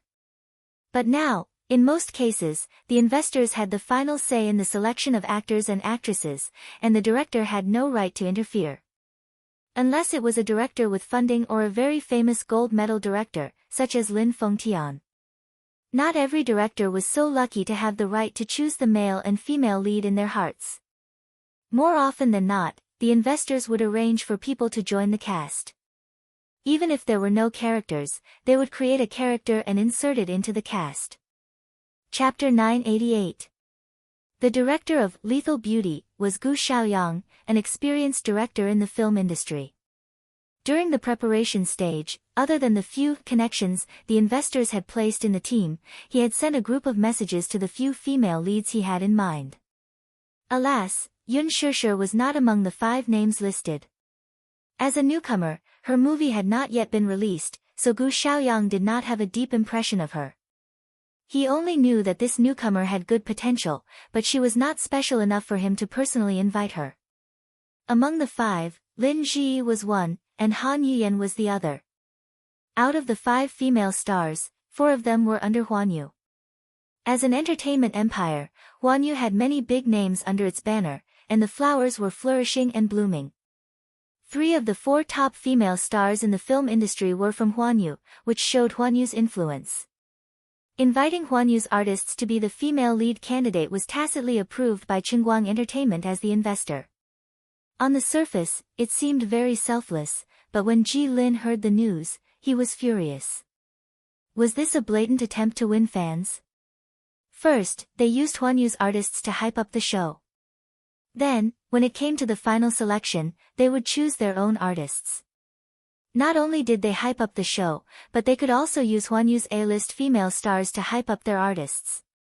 Wasn't this killing 2 birds with 1 stone? Qingguang's method was quite scheming. But so what if they knew it was a blatant attempt to win fans? A show was a good one. Even if the chances were slim, they had to seize every opportunity. When Qin Zhou found out that the show was about to be filmed, he immediately asked Gu Xiaoyang to meet him. He threw him an olive branch and went straight to the point, recommending Yun Shishir. Qin Zhou had a lot of connections in the industry and had a good relationship with Gu Xiaoyang. Because he had spoken, Gu Xiaoyang gave Yun Shishir the opportunity to audition. Even if it was just an audition, the chances were slim, but it was still not easy to come by. As for whether she could be chosen, Qin Zhou did not have much confidence. He even guessed that the show was tailor-made to promote Lin Ji. After listening to his detailed analysis, Yun Shishir was a little disappointed. I think it's more than slim. It's impossible. Lin Ji is an artist from Qingguang. How could Qingguang choose an artist from Huanyu as the female lead? That's a big blow to your morale. Qin Zhou smiled playfully and cast a sidelong glance at her. Shishir, pick up your fighting spirit. The chances are slim, but it's not hopeless. I'm a bit curious. What are you curious about? Yun Shishir asked, since this drama is a popular IP, why didn't Huanyu buy the adaptation rights of this novel? Shishir, some things are not as simple as you think. The benefits involved were very deep. Moreover, one of the reasons why Huanyu didn't get the rights to this drama was because Huanyu's recent focus was on the movie IP. Most of the funds were invested in the movie script. Recently, Huanyu bought a Tomb Raiding IP and is about to start filming. Originally, I wanted to arrange for you to join the cast, but after weighing the pros and cons, I decided to let you audition for Lethal Beauty. Qin Zhou also carefully read the Tomb Raiding script. This drama was based on the famous tomb raiding novel, Strange Tomb. The theme of tomb raiding was very popular. Chapter 989. Lethal Beauty, on the other hand, was different. The script for Lethal Beauty was more or less completed. It had been changed into a 90-episode-long series. The schedule had also been finalized. It would be aired during the summer prime time. Lethal Beauty's influence was far greater than Creepy Tomb's. Its popularity was definitely not something that Creepy Tomb could compare to. Plus, it had a long exposure time and a wide audience. It was a good opportunity to build popularity with the audience. After Qin Zhou finished his analysis, Yun Shishir was already dumbfounded. She suddenly understood why Qin Zhou was called the #1 golden agent. He deserved it. Just the way he picked the script showed that he had a keen eye for it. Even if it's a waste of effort, we can't miss any opportunity.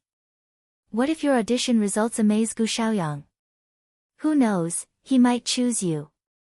You have to know that Gu Xiaoyang is a famous director with 2 high ratings. He has a lot of power. Okay, I'll try. Yun Shishir took the script from him. Actually. Qin Zhou suddenly frowned. He wanted to say something but stopped. Actually what? Nothing. Qin Zhou shook his head and smiled faintly. He did not say anything. He originally wanted to say, actually, it's just a female lead. If we can get Mu Yaja to help us, it won't be a problem. But with Shishir's personality, she might not be willing. She was strong-willed. She must want to get the role with her own abilities. Yun Shishir smiled. Qin Zhou, don't worry. I'll do my best. I won't let your efforts go to waste. Qin Zhou smiled. When she got home, she began to study the script carefully. She finished reading it overnight. It was a rare and good script. In fact, palace dramas had always been a popular theme for TV dramas. In the past 10 years, 5 of the top 10 palace dramas had made it to the top of the top 10. Palace dramas had a very large audience. If the reputation and ratings were good, as the female lead, she would definitely win the hearts of the audience. The main storyline of the script mainly told the story of Qin Changle, the daughter of a concubine in the prime minister's residence, assisting the prince to ascend to the throne. She was given the title of empress, but in the end, she was betrayed and ended up in the cold palace. She suffered humiliation and died with hatred. After death, she was reborn 20 years ago.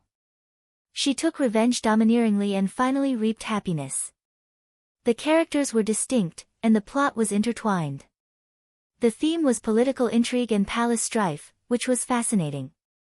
Yun Shishir was certain that if this drama was well made, it would definitely become a new milestone in palace drama. It was a good script. Yun Shishir sighed again in her heart. She couldn't hide her excitement. She didn't have much hope for the audition, but after reading the script, her fighting spirit was reignited. Taking advantage of the short break after the completion of the filming of The Green Apple, she studied the script 3 times and carefully highlighted the key points. Soon, Yoon Shusher received the script for the audition. The script for the audition was that 15 years after Qin Changel was banished to the Cold Palace, she was faced with the emperor's imperial edict to kill herself. She was heartbroken and resentful. Using this as the script for the audition was a great test of the actor's tension and knowledge of the lines. The day before the audition, Yoon Shusher was extremely nervous. She tossed and turned in bed, unable to fall asleep. She felt very regretful when she thought that this script might already have a female lead. She really wanted to get the chance to play the female lead.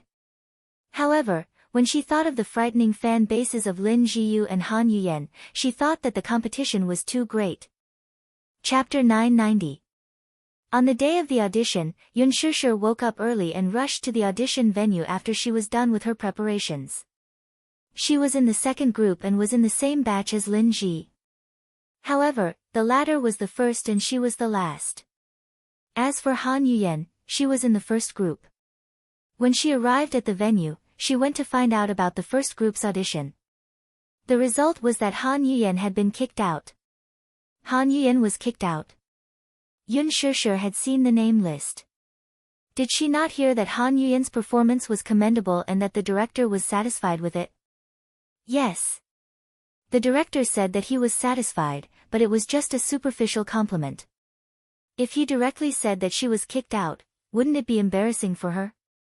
The director definitely didn't want to offend her. Even if she was kicked out, he had to make it look good. Of course, this is insider news that I heard, so it can't be fake. Yoon Shusher trusted her assistant's efficiency, but it was indeed a little surprising that Han Yuyen was eliminated in the first round.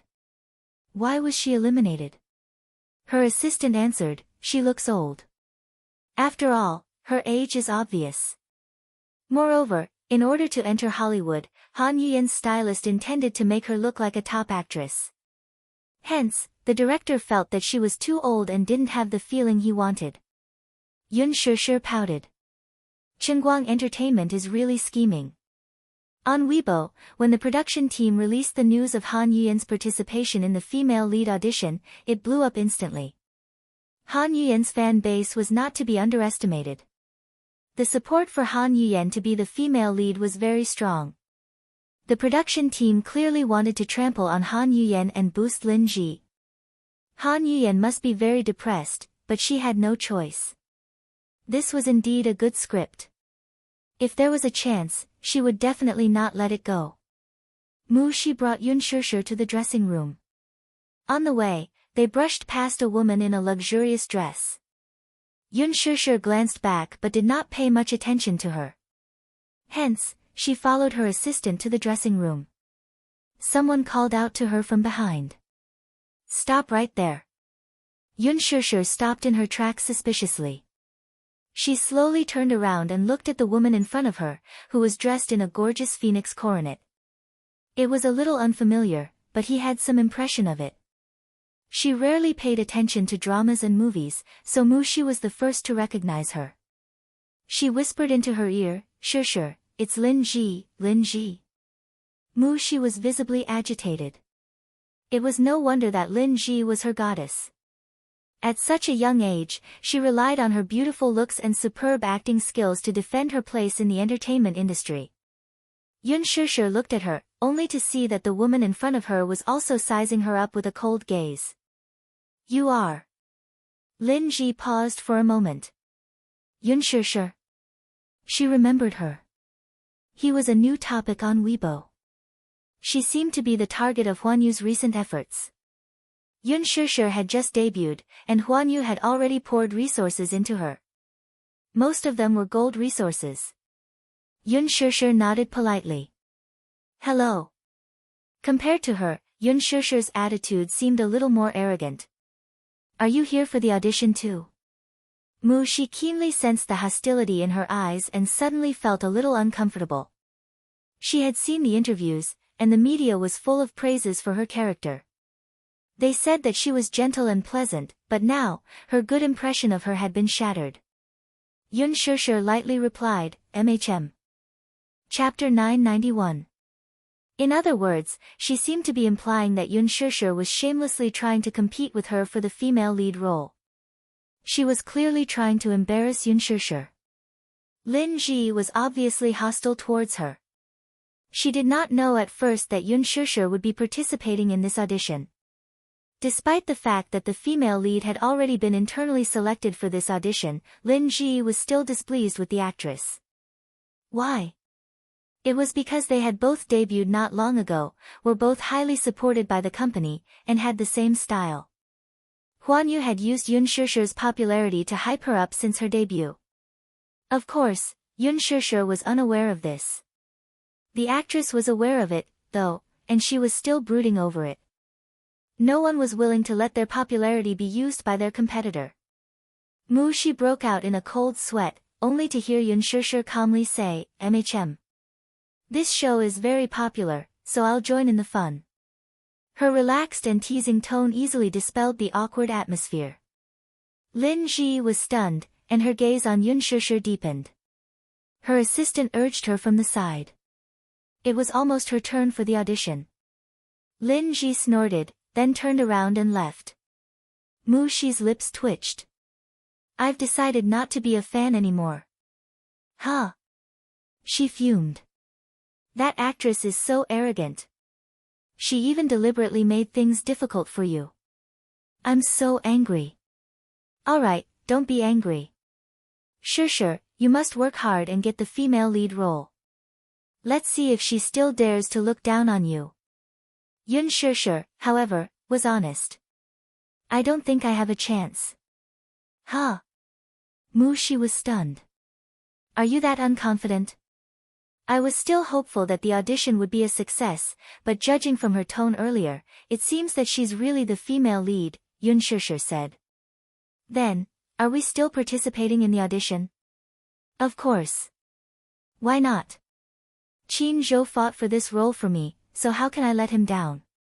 Even if I can't get the female lead role, I can at least make myself known," Yun Shishir said optimistically. "Get acquainted." Pfft, Mu Shi was tickled by her optimistic side. When she entered the dressing room, the stylist's attitude became much colder when he heard that she was an artist from Huanyu. He casually threw her a set of white clothes and left. Yun Shishir opened the plain white dress. She thought about the luxurious dress Lin Ji was wearing.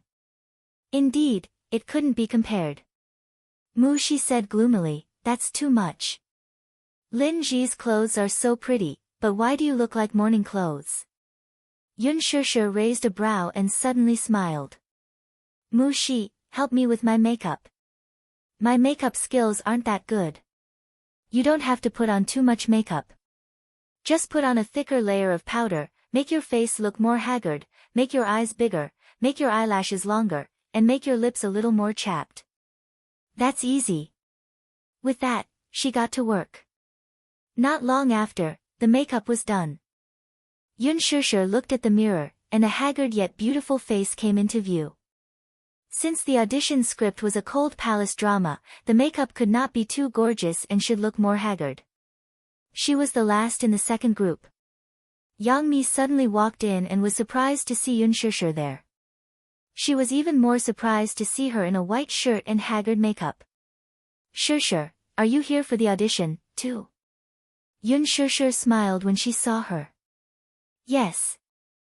Chapter 992. Yun Shishir explained, "The audition script is a scene in the Cold Palace, so, Cold Palace?" She raised a brow suspiciously.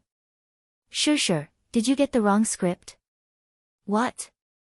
The audition isn't a scene in the Cold Palace, you must have gotten it wrong." She told her the truth. Yun Shishir, however, was stunned. "Wrong? How could it be wrong?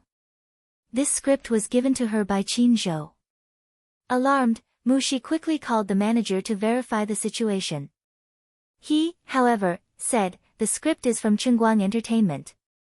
"Why? Is it wrong?" Mu Shi replied, "I just asked around. The first group's audition seems to be for the female lead's conferment. It seems that someone cheated. He gritted his teeth and said in a low voice, Chengguang Entertainment purposely gave me a wrong script. What should we do, then? Mu Shi was as anxious as an ant on a hot pan. Yun Shishir, prepare for the second group's audition. Someone knocked on the door to inform Yun Shishir to prepare for the audition. The scene was in a deadlock for a moment. Mu Shi was even more anxious now. At this critical moment, the script was wrong. What should she do? Why don't? Shishir, we don't audition. She suggested. Yun Shishir exchanged glances with Yang Mi, pursing her lips. She calmly said, let's try. Huh? Yang Mi naturally understood what Yun Shishir meant and said, since you're here, regardless of whether the script is right or wrong, if you leave like this, the production team will definitely think that Shishir is throwing her weight around and disrespecting the production team. If this matter gets out, Shishir's reputation will be tarnished. When Yun Shishir reached the audition hall and walked in, the director's team, who were seated at the table, was stunned and frowned one after another. The audition script was for the conferment scene, so why was she dressed so plainly? Her makeup was also so haggard. Gu Xiaoyang looked at the name list. Yun Shishir, it turned out that she was the newbie recommended by Qin Zhou. Her looks and aptitude were not bad, but, Gu Xiaoyang said coldly, Yun Shishir, didn't you read the script? Which part is this? You didn't even read the script? He had no professionalism at all. Let's go, you're out. The producer patted the table. Yun Shishir bit her lip and said in a deep voice, I've read the script. When the producer heard this, he questioned, then why are you dressed like this? Yun Shishir couldn't possibly say that someone was behind this, could she? This producer looked very crafty and would definitely think that she was shirking her responsibility. Alright, I see that you didn't prepare seriously at all. You don't value this audition at all. You're out. The producer spoke, as if he didn't intend to leave her any leeway. Yun Shishir bit her lips and frowned slightly. Although she was unwilling, she couldn't say anything. Just as he was about to leave, Gu Xiaoyang suddenly spoke. Hold on. Yun Shishir paused and decided to give him some leeway. Gu Xiaoyang flipped through the script and asked, which part are you preparing for? Yun Shishir replied, the part where I was sentenced to death in the cold palace. Alright, you can start then. The producer beside them was anxious. Director Gu. You. This person obviously doesn't value this audition, why are you? At least let her finish her performance. Gu Xiaoyang looked a little impatient. Are you the director or am I the director? The producer kept quiet. Gu Xiaoyang could tell that Yun Shishir had read the script and had read it very carefully. Chapter 993. Her snow-white outfit and haggard face were very suitable for the scene. Moreover, she was recommended by Qin Zhou. At the very least, he had to let her finish her performance for his sake. Yun Shishir thanked him gratefully. Thank you, director, for giving me this chance. Gu Xiaoyang folded his arms and casually said, start your performance. You have 3 minutes. Yun Shishir adjusted her emotions and quickly got into character. 10 years. 10 whole years. It's me. I've been by your side, risking my life with you, assisting you wholeheartedly. Finally, you ascended to the throne and obtained this vast empire, but what did I get? What did I get? I gave my all for you without any complaints or regrets, but in return, I was imprisoned for 10 years. Now, you actually want to kill me? Nailan Yi, you're so heartless. Yun Shishir's eyes were ashen, but deep within them, there was a sinister hatred. The dramatic expression on her face was full of tension. Gu Xiaoyang crossed his arms in front of his chest and watched in silence. His expression was profound, and no one could tell if he was happy, angry, or sad. When Yun Shishir left the audition hall, Mu Shi, who had been waiting outside, immediately went up to her. How was it? Did you pass? Yun Shishir looked at her calmly. No. Ah. You're eliminated directly.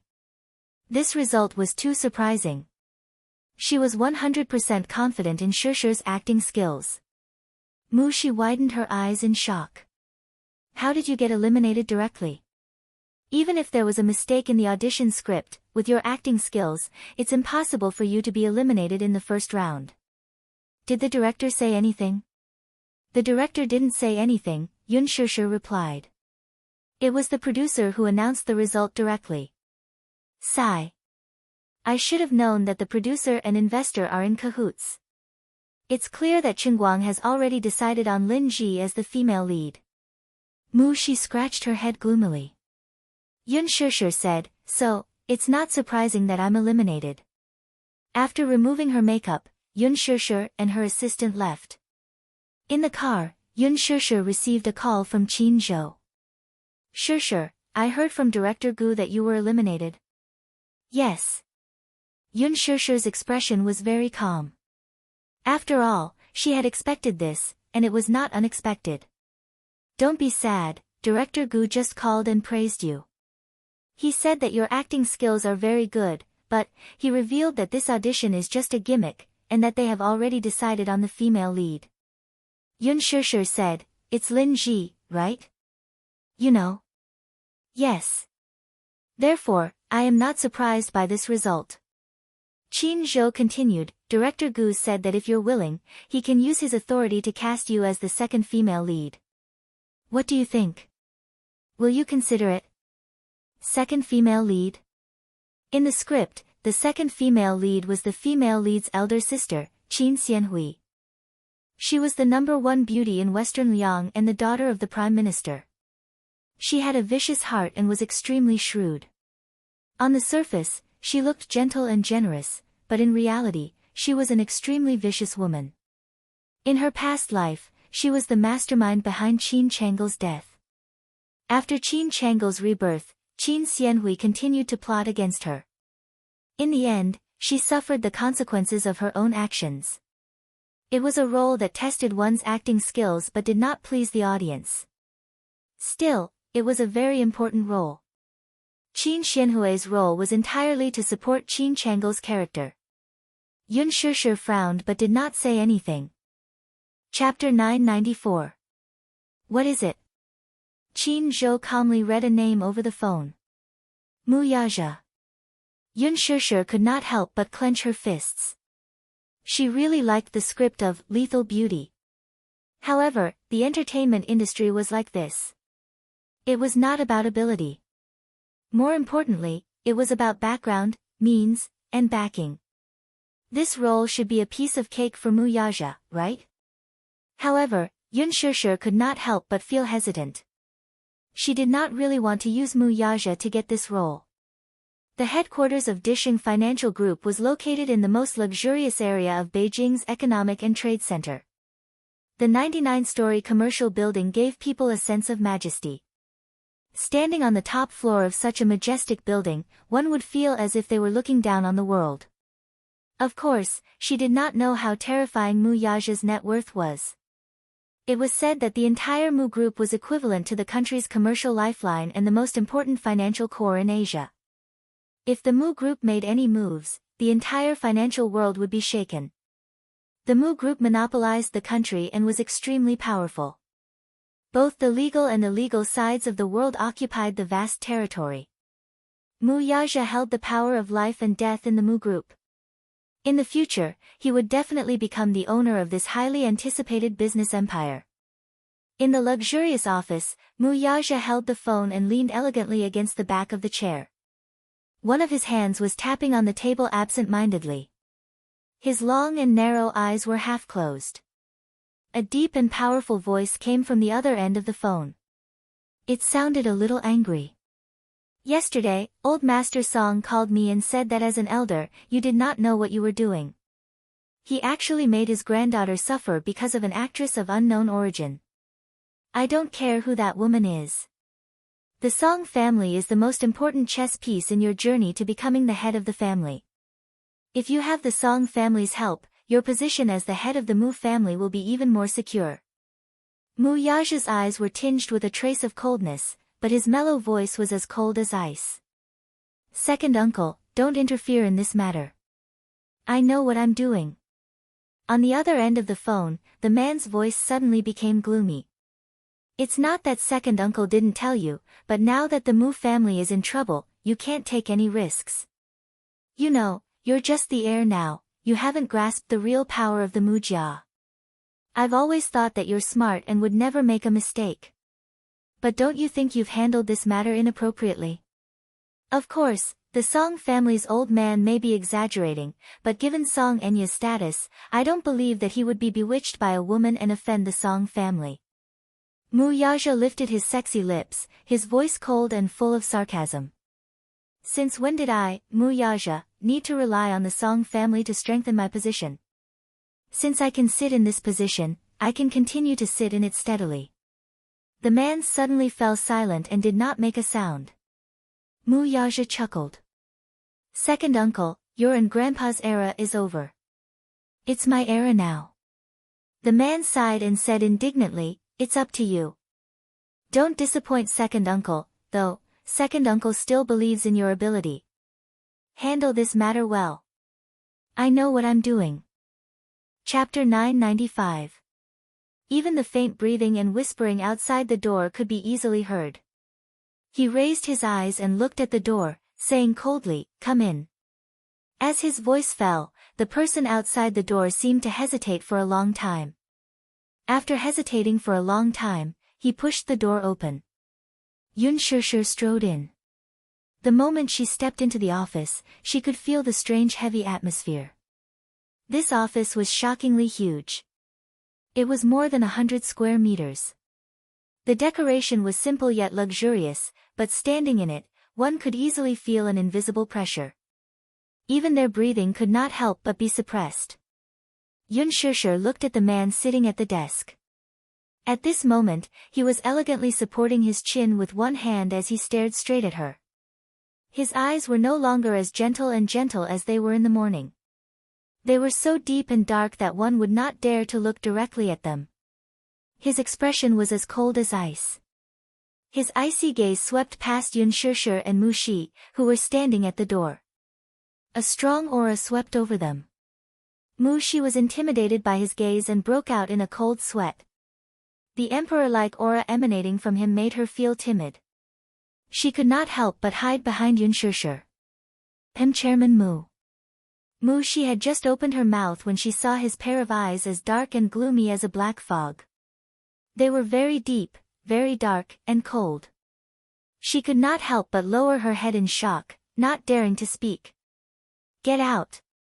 I don't like to be disturbed when I'm working." Mu Yaja narrowed his eyes and knocked on the table. His cold gaze fell on Mu Shi. His tone was very calm, but it revealed a majestic aura that made one unable to look directly at him.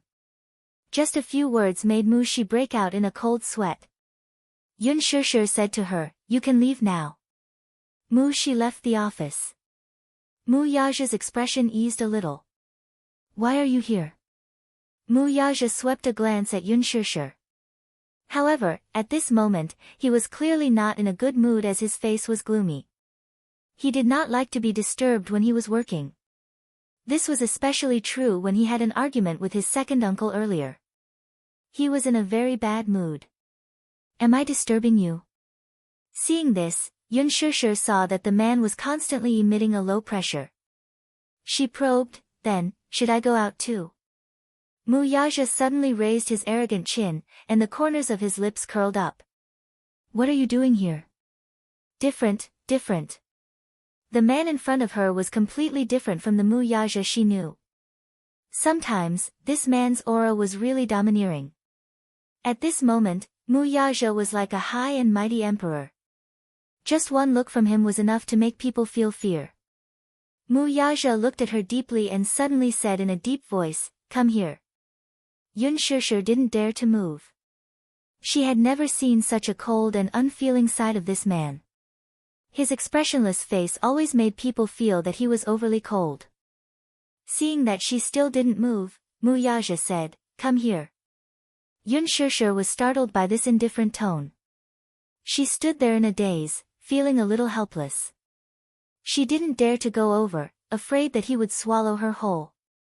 She hesitated for a moment and then slowly walked to his side. The chair was turned around, and he pulled her into his embrace. She cried out in surprise as her waist was firmly held by him, and her whole body was locked in his embrace. Chapter 996. The man bent down and bit her earlobe. His long fingers pinched her chin, forcing her to look up at him. Mu Yaja's voice was low and charming. What's with that look? It's as if I'm going to eat you alive. Because, you don't seem to be in a good mood. Mu Yaja closed his eyes slightly, and a trace of fatigue appeared on his face. I'm a little tired. He had 3 video conferences in the morning, followed by a series of tedious affairs. It was inevitable that he felt a little frustrated. Yun Shushu reached out and rubbed his temples. The moderate amount of strength was just enough to relieve his faintly tense nerves. Are you feeling better? She asked when she saw him frowning. I'm feeling better. Mu Yaja opened his eyes, grabbed her chin, and kissed the corner of her lips. Are you looking for me for something? Yun Shushu nodded. Suddenly, she shook her head. Mu Yaja laughed. He did not know what she wanted to say. Is there anything? Yun Shushu did not mention that matter to him in the end. She wanted to get rid of him and get the role in Lethal Beauty for her. However, after thinking for a while, she did not say anything. She curled her lips and smiled. It's nothing. Why? I want to see you. Can't I? Did I disturb you? Are you unhappy? Mu Yaja scratched the bridge of her nose. You can come whenever you want. After that, he bent down and kissed her lips. It was just a small bite. The tip of his tongue ran over her lips wantonly. It was a charming kiss. She pushed him away. When do you get off work? 5:00. Okay. I'll wait for you. After that, she went back to the sofa obediently. She picked up a magazine and flipped through it. She planned to wait for him to get off work and go home together. Min Yu suddenly knocked on the door and walked in. He saw Yun Shushu sitting on the sofa. She smiled and nodded. Then, she came to him and said slowly, Boss, CEO Wang of Huafeng Appliances invited you for dinner tonight. I'm not going. But, this dinner is very important. You've already rejected him 3 times. If you reject him again, I'm afraid you won't be giving him face. This isn't good, right? Mu Yaja frowned. CEO Wang of Huafeng Electric Appliances had invited him 3 times, but he had turned him down one by one. Because, someone was waiting for him at home. Therefore, he turned down all the dinners that night. Yun Shushu looked up. Mu Yaja, go ahead. He raised his eyebrows. Can I go with you? Mu Yaja raised his eyebrows. You're willing to accompany me? Yes. On the way to the dinner. Yun Shushu sat in the front passenger seat and said nervously, This seems to be my first time attending a dinner party. I'm a little nervous. Mu Yaja, this stupid woman. It's just a dinner party. What's there to be nervous about? Yun Shushu turned her head and asked, What do you think I should do if I get forced to drink? Mu Yaja raised his eyebrows and rubbed her head lazily. He smiled and said, I'd like to see who dares to force you to drink. Yun Shushu was stunned. The so-called dinner party was a social gathering at the table. It was a clash of interests. As the CEO of Mu Group, this kind of thing was commonplace. In China, there was such an unspoken social circle. A group of people would sit at the table and talk about business and interests over wine. Chapter 997. This time, it was nothing more than the boss of a financial group who had made a wrong decision a few days ago and caused quite a bit of trouble. Hence, he quickly gathered a group of friends and booked a private room at a 5-star hotel, hoping that Mu Yaja would lend a helping hand.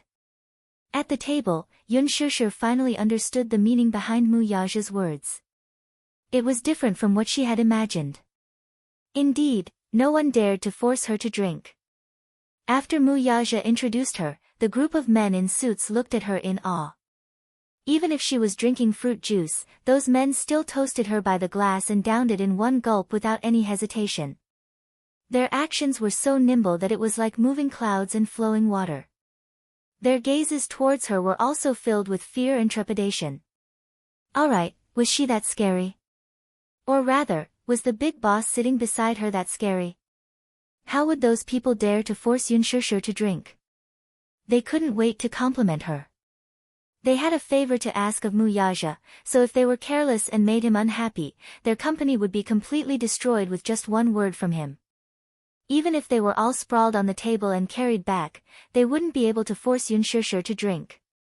After the dinner, someone enthusiastically suggested that Mu Yaja and Yunshushu be invited to the most luxurious KTV in Beijing, Las Vegas, for a karaoke session. Yunshushu's heart skipped a beat. Las Vegas? It was said that it was the most expensive entertainment club in Beijing. The smallest private room inside had 2 floors and was especially luxurious. Out of curiosity, she wanted to go and see what the most luxurious entertainment club in Beijing was like. Hence, she gave Mu Yaja a very cute, expectant, and yearning look. Her sparkling eyes were like a little puppy trying to please him. Mu Yaja's eyes twitched fiercely. The thought of going to the KTV to listen to those old men wailing like ghosts and howling like wolves, those strange lights, those deafening sound effects, and those fawning faces gave him a terrible headache. However, she seemed to want to go. Mu Yaja said, "It can't be too late." Everyone cheered, but when they saw the boss's icy gaze, they immediately shut their mouths. Mu Yaja and Yunshushu were escorted to Las Vegas by a group of people, as if they were the stars surrounding the moon. Upon hearing that the CEO of Dishing Financial Group was coming, the manager of Las Vegas booked the biggest KTV room for them. Yunshushu held Mu Yaja's hand in amazement. She looked left and right, feeling that everything was new to her. After all, she rarely came out to play. When she was in university, it was popular for her classmates to gather and sing together, but she didn't have much time to go out and play. Mu Yaja glanced at her from the corner of his eyes. He saw that the corners of her lips were slightly raised. Even Mu Yaja, who was in a bad mood, couldn't help but be affected by her cheerful mood. Even the corners of his lips curled up slightly. Since this woman liked it, he would let her do it this time. The waiter respectfully led them into the KTV room. The moment they stepped in, Yunshushu let go of Mu Yaja's hand. Mu Yaja couldn't help feeling a little stunned. Looking down at his suddenly empty hand, he suddenly felt a little disappointed. Chapter 998. Yunshushu had never seen such a high-class entertainment venue. It had a huge LCD screen and 3 levels of high-end sofas. It was like a small opera house. There were 12 microphones alone. The luxurious facilities were amazing. Looking around, there was not only a small bar on the first floor, but there was also a wine cabinet, a small stage, 2 private bathrooms, 2 small living rooms, and a private room. After wandering around the private room, Yunshushu returned to Mu Yaja's side. Just as the men were about to start singing, Yunshushu looked up at Mu Yaja and said, "The so-called most luxurious entertainment venue in Beijing is just so. Let's go back." Mu Yaja's lips twitched. Everyone almost fell down and vomited blood. Didn't she know that it cost 1,000 yuan an hour here? Didn't she know that in order to please Mu Yaja, they had already thought of their own songs along the way? This girl must be toying with them. Mu Yaja raised his eyebrows. "You're leaving just like that?" Yunshushu pursed her lips and said, "You look very tired, so I want you to rest early." Mu Yaja's eyes warmed. So it was because of this. Hence, he smiled. That smile was the most dazzling in the world. It was charming and moving. "Let's sit for a while more." He would just take it as accompanying her. Mu Yaja staying behind was naturally something that everyone was happy to see. However, as he stayed behind, something happened. Although these old fellows were not young anymore, they were still full of vigor. In order to please Muyaja, they had even taken out the 18th class's signature song. Yun Shusher could still bear it at first, but the more she listened, the more she couldn't sit still. My passion, hey! Like a fire. Ha! Burning the entire desert. Ah ha! At this moment, the big boss of an electronics company took off his suit jacket and held a microphone in one hand. He opened his mouth and howled like a wolf. Every time he sang a line, everyone would shout along, and the atmosphere could be considered to have reached a climax. However, on the other side, it was already covered in ice and snow. What was a lonely old man's KTV? This was probably it. Muyaja, who was sitting in the main seat, was still relatively calm. His face was still able to maintain a calm and composed expression. Yun Shusher, on the other hand, felt as if she had been struck by lightning when this man sang. She wanted to laugh, but she couldn't show too much of an expression. Otherwise, it would be disrespectful to others. Even when he was about to sing, she still had to praise him against her will. Aya. CEO Wang, I didn't expect you to have such a good voice. Oh no, she suddenly regretted staying. When the song was finally over, Yun Shusher collapsed on the sofa and heaved a sigh of relief. She could not even laugh as her stomach hurt terribly from holding it in. Then, a few people pushed the microphone to a relatively young man. It was said that he was the son of a consortium. Everyone praised him, saying that this young master sang well. This song, a Chinese ghost story, was earth-shattering. It was like heaven and earth, but not on earth. A Chinese ghost story? Was it Zhang Guorong's? Yun Shusher was instantly interested. This song was very nice. It was affectionate and pleasant to the ears. It was a classic among classics. However, when the man opened his mouth, Yun Shusher was so frightened by his voice that her legs turned to jelly. This song really gave off the feeling of a ghost when he sang it. Chapter 999. Who was the one who sang such an earth-shattering song? That's right, this man's song was simply earth-shattering. Demonic sound, devastation, devastation, it was simply a heavy blow to her body and mind. After he finished singing, Yun Shusher clutched her chest with some internal injuries, but she still forced a smile and gave him a thumbs up. She sighed and said, this song should only exist in the heavens. Admirable, really admirable. The man was a little embarrassed by her praise. He scratched his head and smiled embarrassedly. Thus, after sitting for half an hour, the demonic sound bombarded Yun Shusher one after another. At first, she was a little unsettled, but gradually, she became numb. Miss Yun, aren't you going to sing a song for young Master Mu? Since you're here, show us what you can do. No one dared to ask Muyaja to sing, but this woman seemed easy to talk to, so they all encouraged her. Yun Shusher pursed her lips and waved her hand. She smiled and said, I'd better not sing. Muyaja suddenly smiled and said, I want to hear it. Yun Shusher was stunned and turned her head mechanically.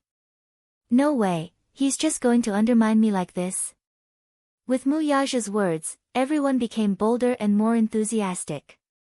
Miss Yun. Young Master Mu has already said, just sing one song. That's right, don't be shy, we're all on the same side. On the same side my ass. But, Yun Shusher suddenly walked to the karaoke machine and sat down. Since Muyaja wanted to hear it, then she would take care of it. She chose Mo Wenwei's song, which was also Yun Shusher's favorite and the most emotional song. The lyrics were very touching. There were many different versions of this song. She had heard Chi Chin sing it since she was young, but she preferred Mo Wenwei's version. She picked up a clean microphone at the side, those men didn't spit on her, and sat on the small stage. The quiet piano music suddenly played, and the huge private room suddenly became silent. Holding the microphone, Yun Shusher sang along with the accompaniment of the music affectionately, a long, long time ago, you owned me, and I owned you. A long, long time ago, you left me to soar in the distant sky. The outside world was very exciting. The outside world was very helpless. When you think the outside world is wonderful, I will give you my best wishes here. Every time the sun sets, I always look forward to you here. Although it was raining in the sky, I am still here, waiting for your return. Yun Shusher's voice was very soft, but it faintly revealed a sense of vicissitudes, floating, ethereal and mellow, so it was very suitable for such a quiet song. She sang very emotionally and was very engrossed in the song. She was like an affectionate singer who used her soul to interpret the song. She sang this song as if it was her own song. Everyone was deeply attracted by this beautiful voice. Even Mu Yaja's eyes could not help but darken a little. The meaning of the lyrics of this song was very simple, but it was beautifully written and very sad. These people were the bosses of big companies. Some of them had inherited the family business and lived a wealthy life. When they entered society, they faced competition and were tortured to the point that they lost their pride. No matter how tired they were, they could only endure. Chapter 1000. Everyone had a disease, and that was to reminisce. It wasn't too cold at the top. Even though these people were wealthy, they all had sorrowful pasts. Thinking about this life filled with regret, sorrow, and uncertainty, it made one sigh endlessly. Even though they were all iron-blooded men and were used to the fickleness of society, no matter how hard a person's heart was, there would always be a weakness. This song couldn't help but remind them of their sorrowful pasts, and those who listened were all moved. Mu Yaja listened to the song, and his gaze gradually became blurry. He suddenly looked at Yun Shusher, who was sitting on the stage. At that moment, she was sitting there quietly, and the lights were quietly shining on her body. Half of her face was buried in the shadows and couldn't be seen clearly, but he could feel a little pain from her singing. In just a moment, her singing revealed a vulnerability that was usually hard to detect, and it made people's hearts ache. After the song was finished, the room was strangely quiet. Some of the people sitting on the sofa held their foreheads and cried silently, while others held their sour noses, their eyes filled with bitterness. Yun Shusher stood up in embarrassment. Surrounded by the lights, she couldn't see what was going on in her seat. However, just as she stepped off the stage, she was pulled into a pair of strong arms.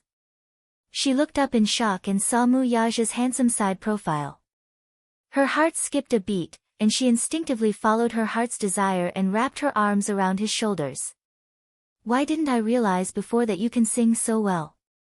That's because you've never heard me sing before. Suddenly, sparse applause came from the second floor. Gradually, everyone started clapping vigorously, and they were sincerely amazed by Yun Shusher's song. Yun Shusher then realized that they were still in the KTV, so she shyly pushed Mu Yaja and muttered softly, "Hey, there's someone here."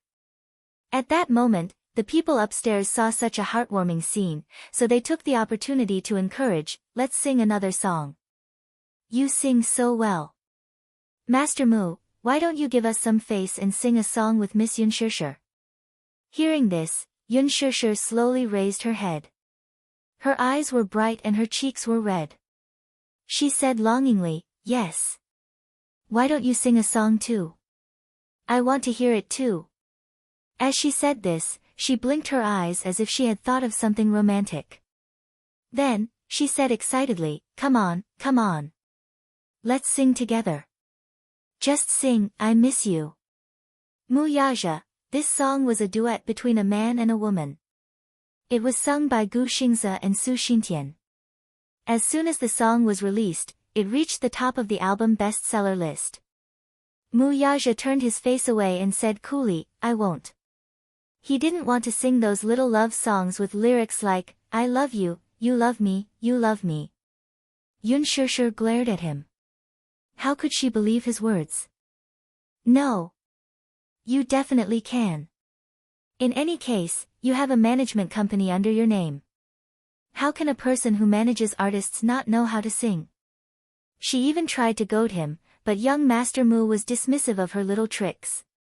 He glanced at her from the corner of his eyes and said firmly, "I won't sing." Yun Shusher looked aggrieved and resentful, but Mu Yaja ignored her. Chapter 1001. Who's going to sing this song with me? Mu Yaja listened to the melodious music in a daze. He looked at the MV on the screen and raised his eyebrows in disbelief. This stupid woman dared to sing a love song with someone else in front of him. She was asking for death. Mu Yaja turned his head coldly. His pair of cold and terrifying eyes swept across the crowd. His expression seemed to say, "Who dares to take the microphone?" It was as if whoever dared to sing this song with Yun Shishir would be crushed by the Mu group tomorrow morning. When the crowd saw his sharp and cold eyes, they thought of their own businesses and naturally did not dare to offend this man. How would they dare to care about Yun Shishir? The young man who sang a Chinese ghost story was about to happily take Yun Shishir's microphone when the man who was on good terms with him immediately tugged at his sleeve and signaled to Mu Yaja with his eyes. The latter looked in the direction of his gaze and saw a certain man staring at his hand expressionlessly. His gaze was as sharp as a sword. Oh my God, so scary. It was as if he wanted to kill someone. The man was shocked. His back was soaked in cold sweat and his forehead was full of black lines. He immediately withdrew his hand. Yun Shishir looked at him in confusion. He simply looked down and pretended to be dead. She suddenly realized something and slowly turned her head around. She saw the man's frosty gaze, which was as cold as an iceberg. This man was too domineering, wasn't he? He didn't want to sing with her and he didn't even give her the right to find a partner. He didn't want her to sing, but she insisted on singing. Thus, in a fit of pique, Yun Shishir sat on the sofa and started singing along with the music. One moment, she sang the boy's part in a low voice, and the next, she sang the girl's part in a high-pitched voice. She sang this little love song aggressively and fiercely, making it sound like a revolutionary march. It was as if she was about to rush to the battlefield and kill everyone in the next moment. A good song, I Miss You, was sung to, I Want to Chop You. This time, it was everyone's turn to be in a world of ice and snow.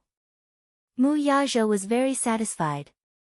When she finished singing, he didn't forget to float a sentence, "You sang very badly." Yun Shishir was so angry that she almost threw the microphone on the sofa. When they came out of the KTV, Yun Shishir was still a little unhappy.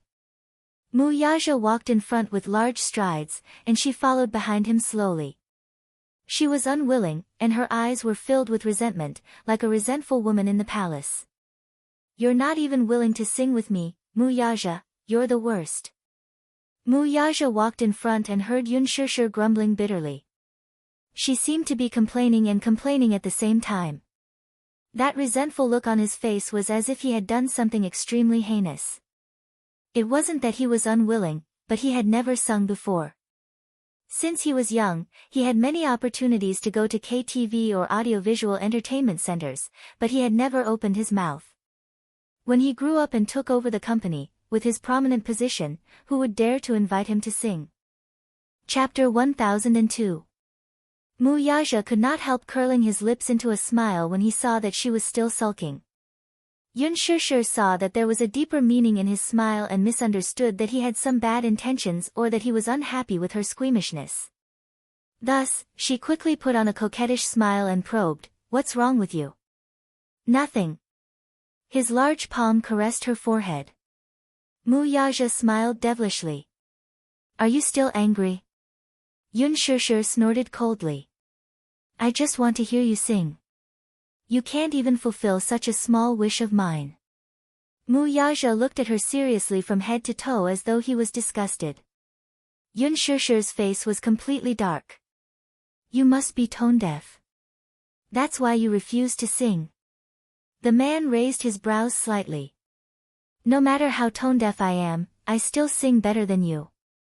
Seeing that Yun Shishir was silent, Mu Yaja couldn't help but smile. He reached out slightly and pulled her into his embrace with his long arms. He caressed her forehead lovingly and smiled. "All right. Let's go home." Yun Shishir couldn't help but smile because of his action. She felt sweet and satisfied. This man's palm wasn't as cold as it used to be. It was very warm. She was a little greedy for the warmth of his palm. Yun Shishir took the initiative to reach out and grab his hand, interlocking their fingers tightly. Mu Yaja smiled and held her hand. This action warmed Yun Shishir's heart again. She smiled and held his hand even tighter. Her heart was filled with satisfaction. She thought that it would be great if they could continue like this. She wanted time to stop at this moment when the two of them were holding hands. Late at night, it was quiet. The sky outside the window was dark. In the silence, the sound of the night breeze could be heard faintly. Xiao Yichen stealthily opened the bedroom door and leaned all the way to the master bedroom. He pressed his ear against the door and listened carefully for a while before quietly sneaking back into the bedroom. Yun Tianyu, in his casual attire, stood by the window with his hands in his trouser pockets. Xiao Yichen walked behind him and said with a smile, "Daddy and Mommy are already asleep." "Shoo!" Yun Tianyu gave him a sidelong glance and signaled, "Go and lock the door." "Yes." Little Yichen locked the bedroom door from the inside. Yun Tianyu pulled open the floor-to-ceiling window, and the two lads jumped out of the room from the balcony. They then went around the backyard and left the villa. At the entrance of the villa, Li Hanlin's car was parked quietly. Li Hanlin was called over by Yun Tianyu in the middle of the night. He could not hide his tiredness and yawned a few times. Yun Tianyu opened the car door and sat in the back seat with Xiao Yichen. Coincidentally, the little lad caught Li Hanlin's yawn and could not help raising a brow. "Agent Li, are you not awake yet?" Yu Yu's voice was deep. Li Hanlin shuddered at his words. He immediately sat up straight and pretended to be energetic. "No. I'm still energetic." "That's good." Yu Yu snorted. Xiao Yichen added, "Don't drive when you're tired." Li Hanlin broke out in a cold sweat. These two lads knew a lot. "Director Yun, where are we going?" Li Hanlin turned his head and asked with a fawning look. Yun Tianyu leaned against the back of the seat elegantly with his arms crossed. With a cold expression, he answered, "King Lin Bar." "What are you going to do?" Li Hanlin saw that his eyes were cold, and he seemed to be aggressive. "You're in charge of driving." Chapter 1003. Xiao Yichen sneered, clenched his fists, and flexed his muscles. "Uncle, we don't have much time. We have to rush back in 2 hours. Don't dawdle." Li Hanlin's lips twitched violently. He stepped on the accelerator and the car sped away. Just as the car reached the entrance of the bar, Li Hanlin was frightened by the lineup before him. Not far from the bar's entrance stood a few hooligans. They looked like delinquents.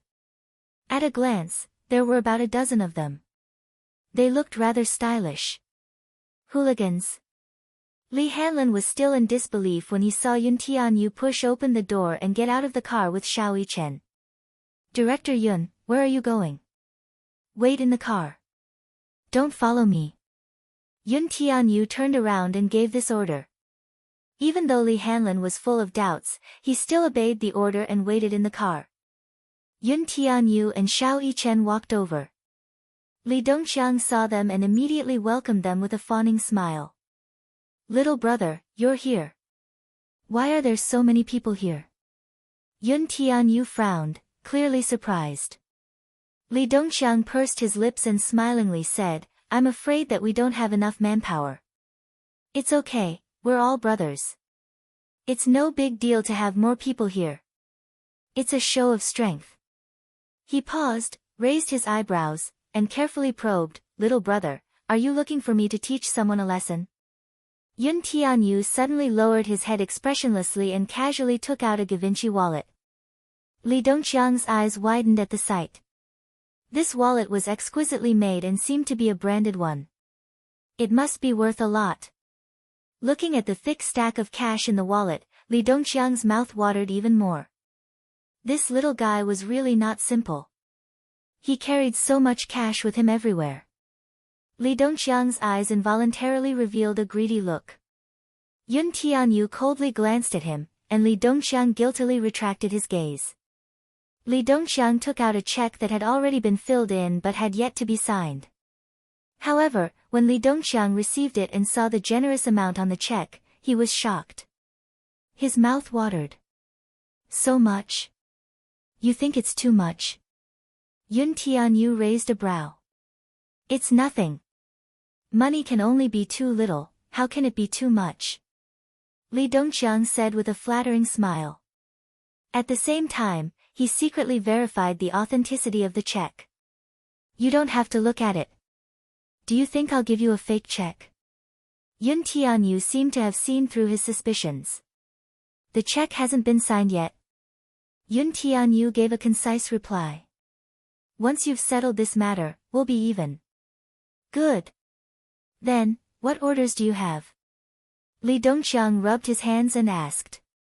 Yun Tianyu suddenly fished out a Sony DV from his backpack and tossed it to him. Li Dongxiang caught it and lowered his head to look at the DV in his hand. He was a little confused. This is, cut the crap and listen to my instructions, he ordered. Li Dongxiang didn't dare to say anything. It was late at night.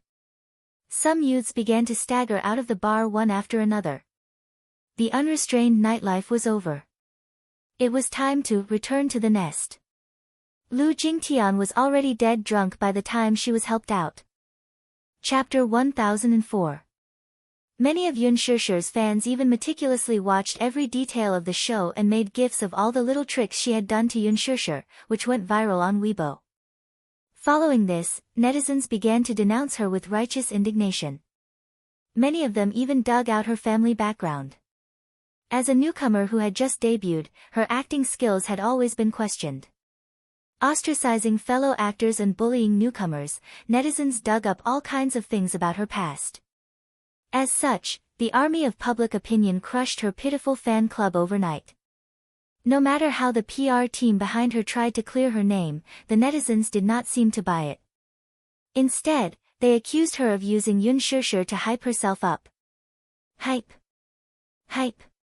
She used Yun Shishir to hype herself up. She was really wronged in this regard.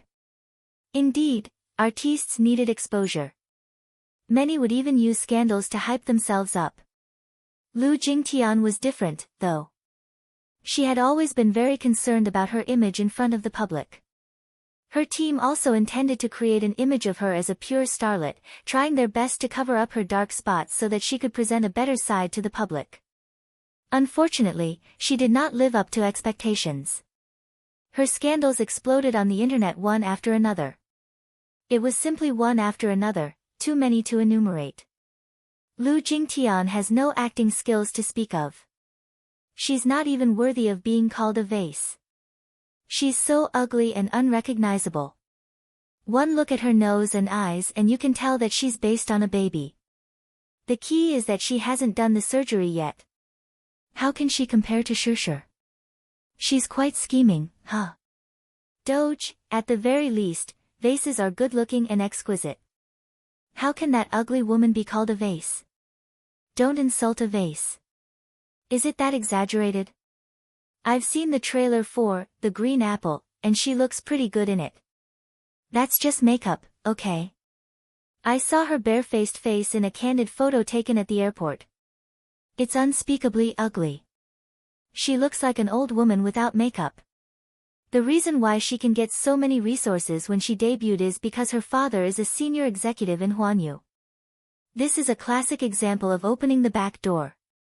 I heard that when Lu Jingtian debuted in the past, she wanted to tie her name to Gu Xingze for publicity purposes.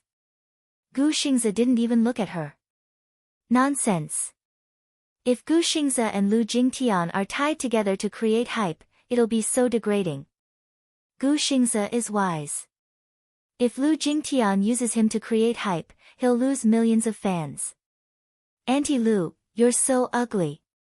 On Weibo, forums, and Tieba, there were different versions of her scandal every day.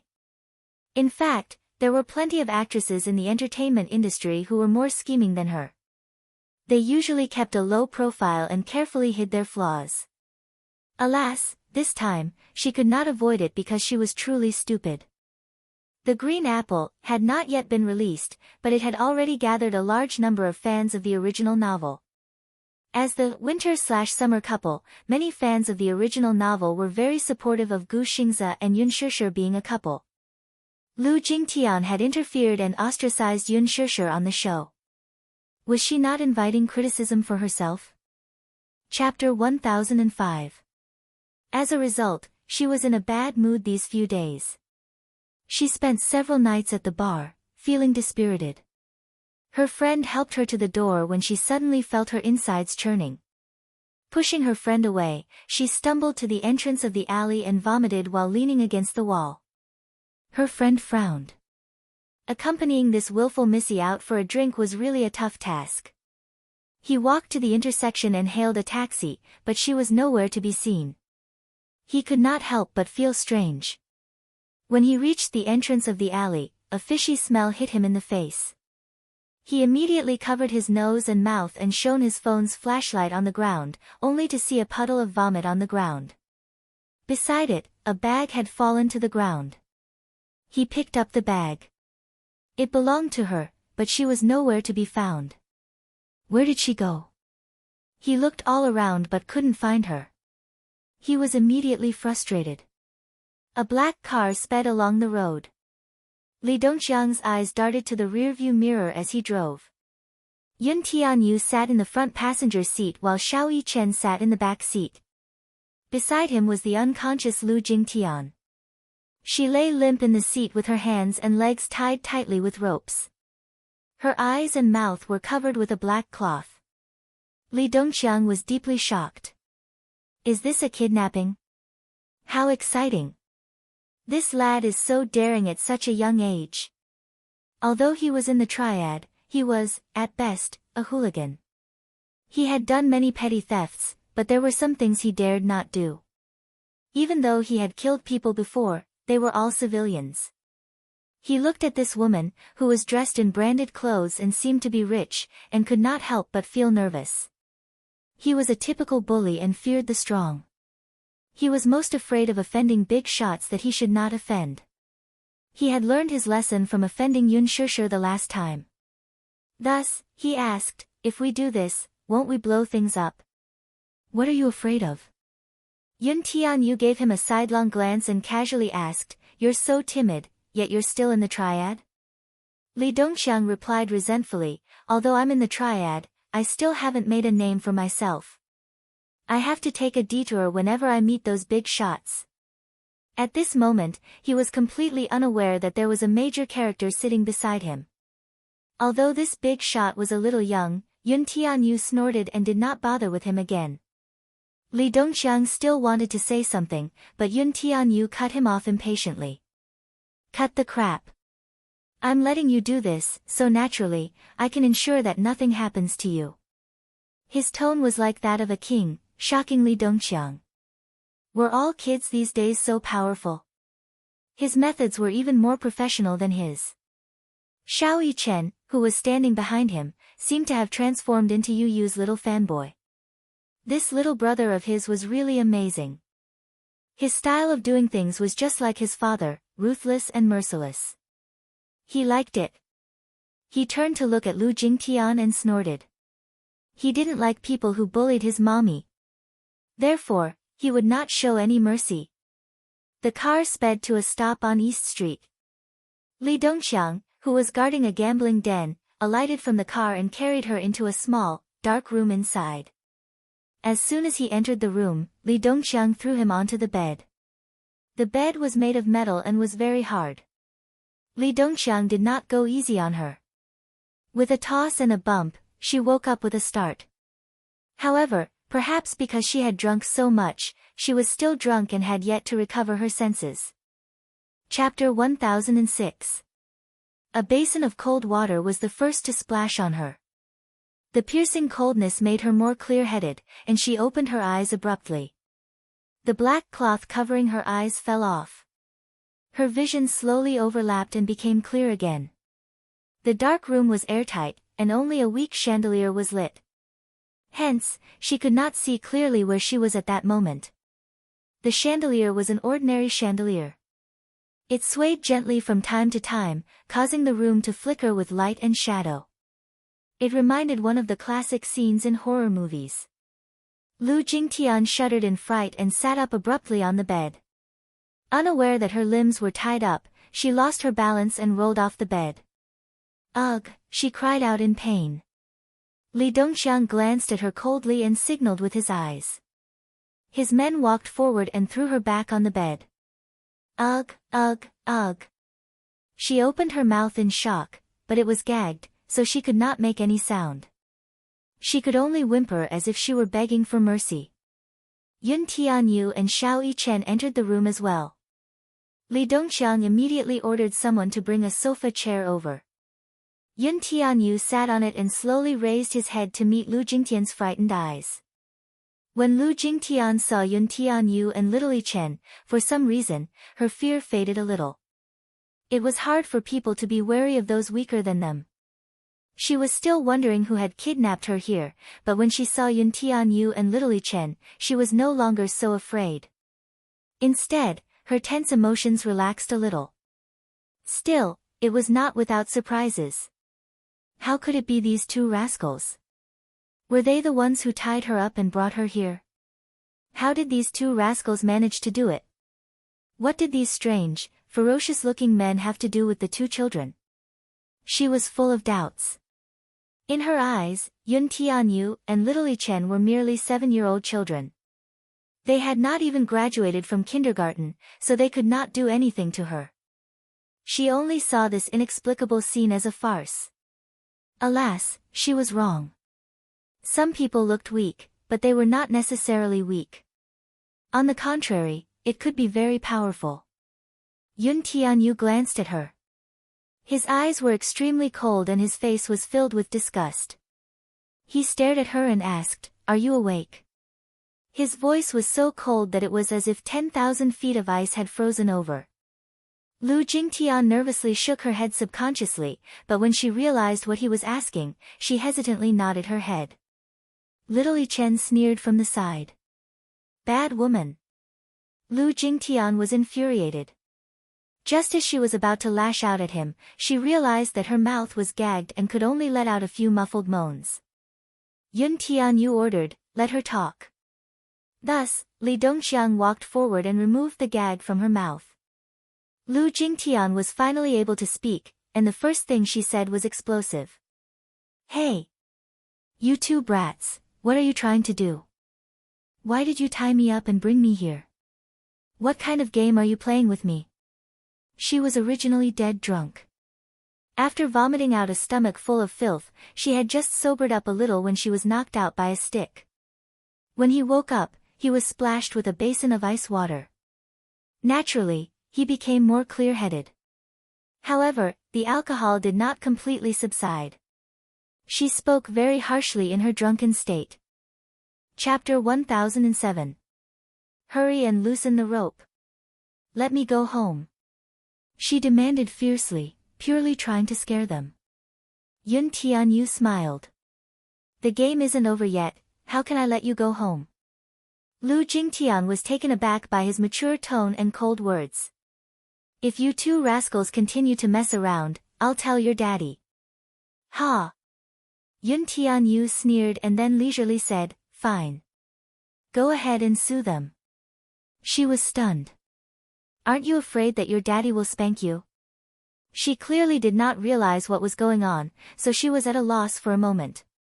What were these two rascals up to? Xiao Yichen, isn't she disgusting? Yun Tianyu suddenly turned his head and asked. Xiao Yichen spat, "She's disgusting."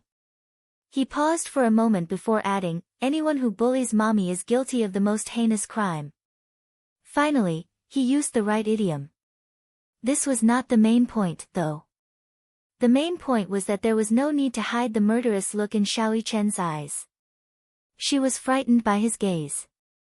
What are you guys trying to do?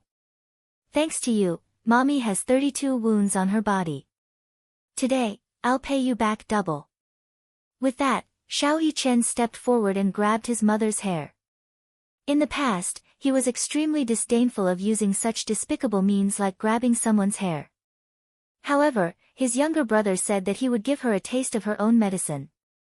Since his mommy's hair was ripped off, there was no need for him to be merciful. He wanted this evil woman to have a taste of the pain of having her hair ripped off. Lu Jingtian shrieked in pain at the sharp pain coming from her scalp. Ah!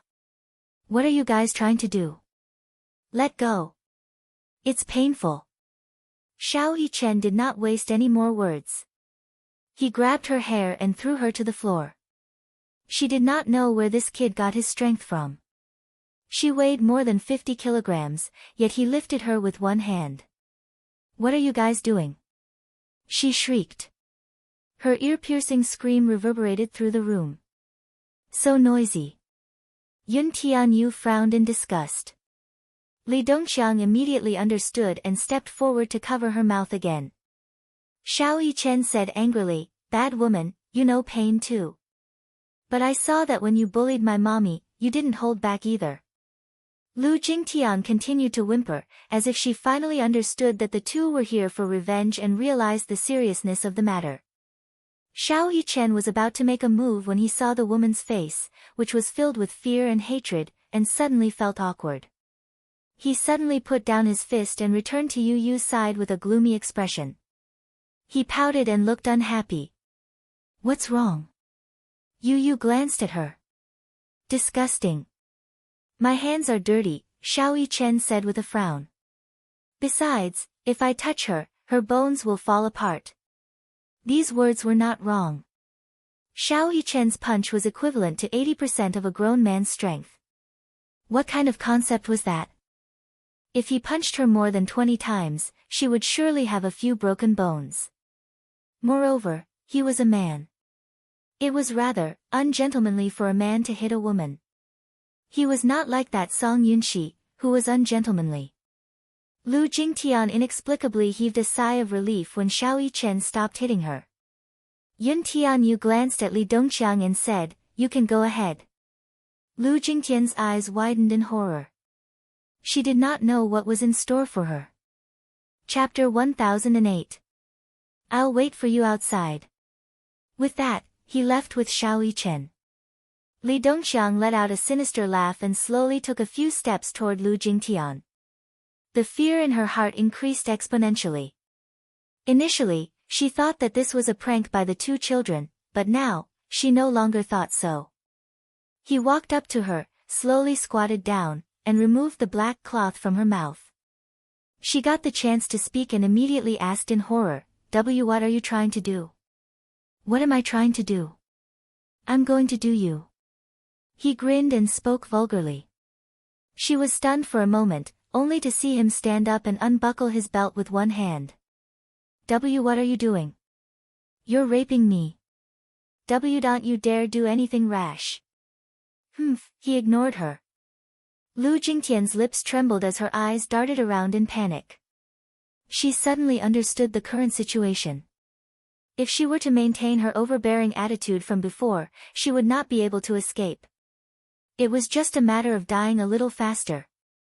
She did not understand what these two rascals wanted to do to her, but the murderous look in Yun Tianyo's eyes was definitely not a prank. She raised her head and looked at Li Dongxiang with a smile. How much do you want?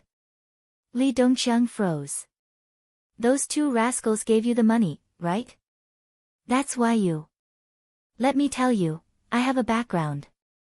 My father is powerful and influential. You'd better not offend me. Otherwise, you'll regret it. This was the only possibility she could think of. Xiao Yichen was rich. Mu Yazhe would usually give him tens of thousands of yuan as pocket money. How much did he give you? I'll give you double. This way. Can you let me off? She was so flustered that she could not speak coherently. Sure. If you can fork out double the amount he gave me, I'll let you off. He. Li Dongxiang was naturally not one to make a losing deal. He squatted down as if to negotiate with her. She calmed down and asked, "How much did he give you?" He took out the check from his trouser pocket and showed it to her. Lu Jingtian was stunned when she saw the words written in Chinese. Impossible. Where did he get so much money? Lu Jingtian chuckled. I think you've been fooled by those two kids. Think about it, they're barely 15 years old. Do you really think he can give you so much? She only suspected that Xiao Yichen was the one who gave her the money. She did not suspect you at all. Li Dongqiang raised his eyebrows. That's so much money. I can't afford it. In fact, if it was in the past, he would not have believed that a child could take out so much money. However, he had seen this child's strength before. Lu Jingtian was taken aback. Are you dumb? This piece of paper must be fake. It's just a fake check, and you're treating it like a treasure. Hee hee. What I'm giving you is real money. It's not something a fake check can compare to. Then, this is the number on the check. If you give it to me now, I'll let you go. Lu Jingtian was speechless for a moment before she flew into a rage out of humiliation. How can he have so much money? It's 7 digits, not thousands or tens of thousands. Chapter 1009. Lu Jingtian was infuriated and annoyed by his humiliation. She cried out indignantly, my dad is rich. Let me call him, he can fork out that much money right away. Smack. He gave her a tight slap across the face, causing her face to turn to the side. Are you King kidding me? Call your dad. Then, call the police to arrest me. Hee hee. Woman, you have some tricks up your sleeve. He did not want to waste any more words with her. With a look, 2 of his men immediately stepped forward.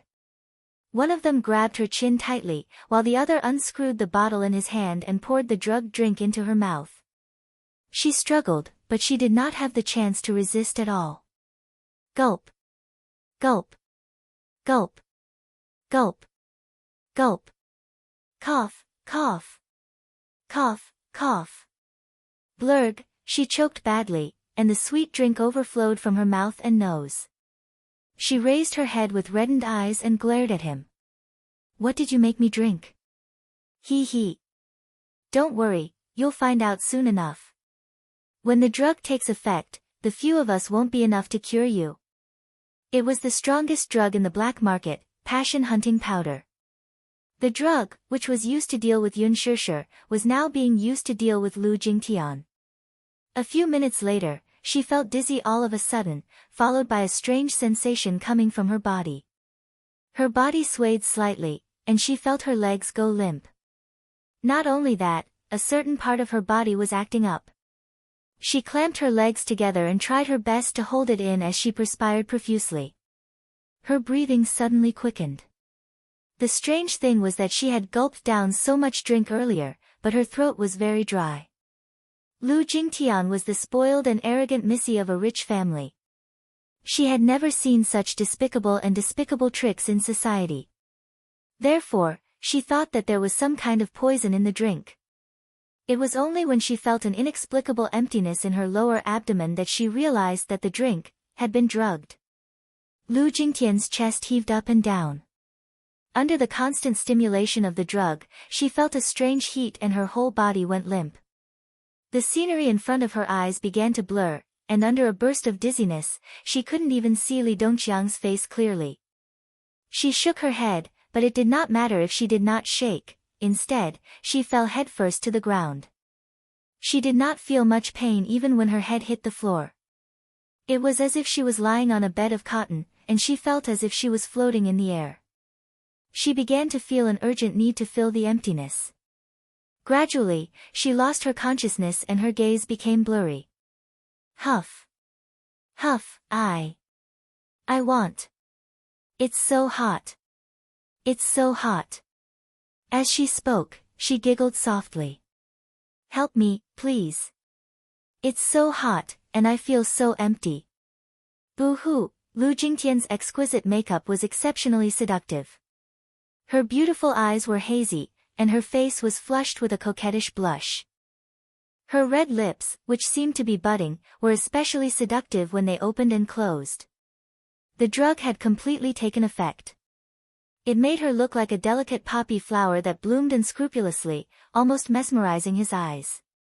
When the drug kicked in, he untied the ropes binding her limbs. Lu Jingtian looked at him in a daze as fine beads of sweat appeared on her forehead. Chapter 10:10. She lazily leaned against the bedside. Her coquettish look made Li Dongxiang's heart beat wildly. Gulp, he swallowed hard and was stunned for a moment before he suddenly remembered what Yun Tianyu had instructed him to do. He quickly turned on the camcorder and aimed it at the woman, who was trying her best to seduce him. The men beside him also stared unblinkingly at the coquettish woman in front of them. Their eyes narrowed with lust. Oh, God! It turned out that their boss had called them over for such a good thing. This was a lucrative job.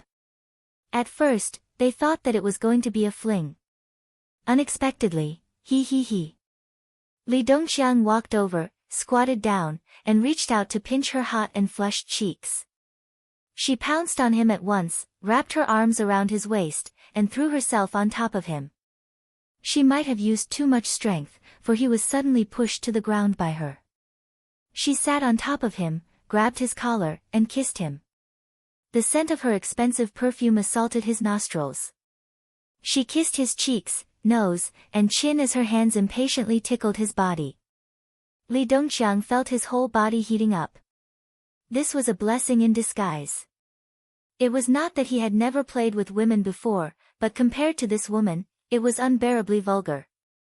Lu Jingtian was not as pretty as Yun Shishir, but to Li Dongxiang, she was still a first-class stunner. The young man holding the camcorder could not help but feel his hands tremble as he looked at the hot scene before him. He was inevitably distracted and did not aim the camera properly several times. A few of them even took out their phones to take pictures. Lu Jingtian had no idea what she was doing. She only felt that hugging him was not enough to relieve the raging waves in her body. She followed her primitive instincts and moved step by step. Alas, she was still young and inexperienced, so how would she know what to do? Li Dongxiang, on the other hand, was so aroused that he could not bear it. His body was burning with fire, and he completely lost his patience.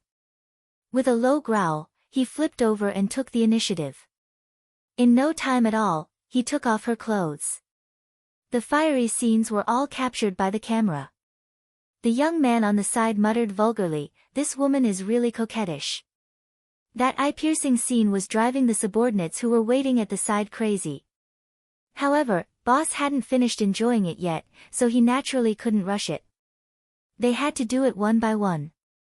In the casino, although it wasn't prime time, the 4 floors of the hall were still bustling with activity. Mixed with cheers and curses, it was an impassioned atmosphere. This was one of the biggest casinos on East Street.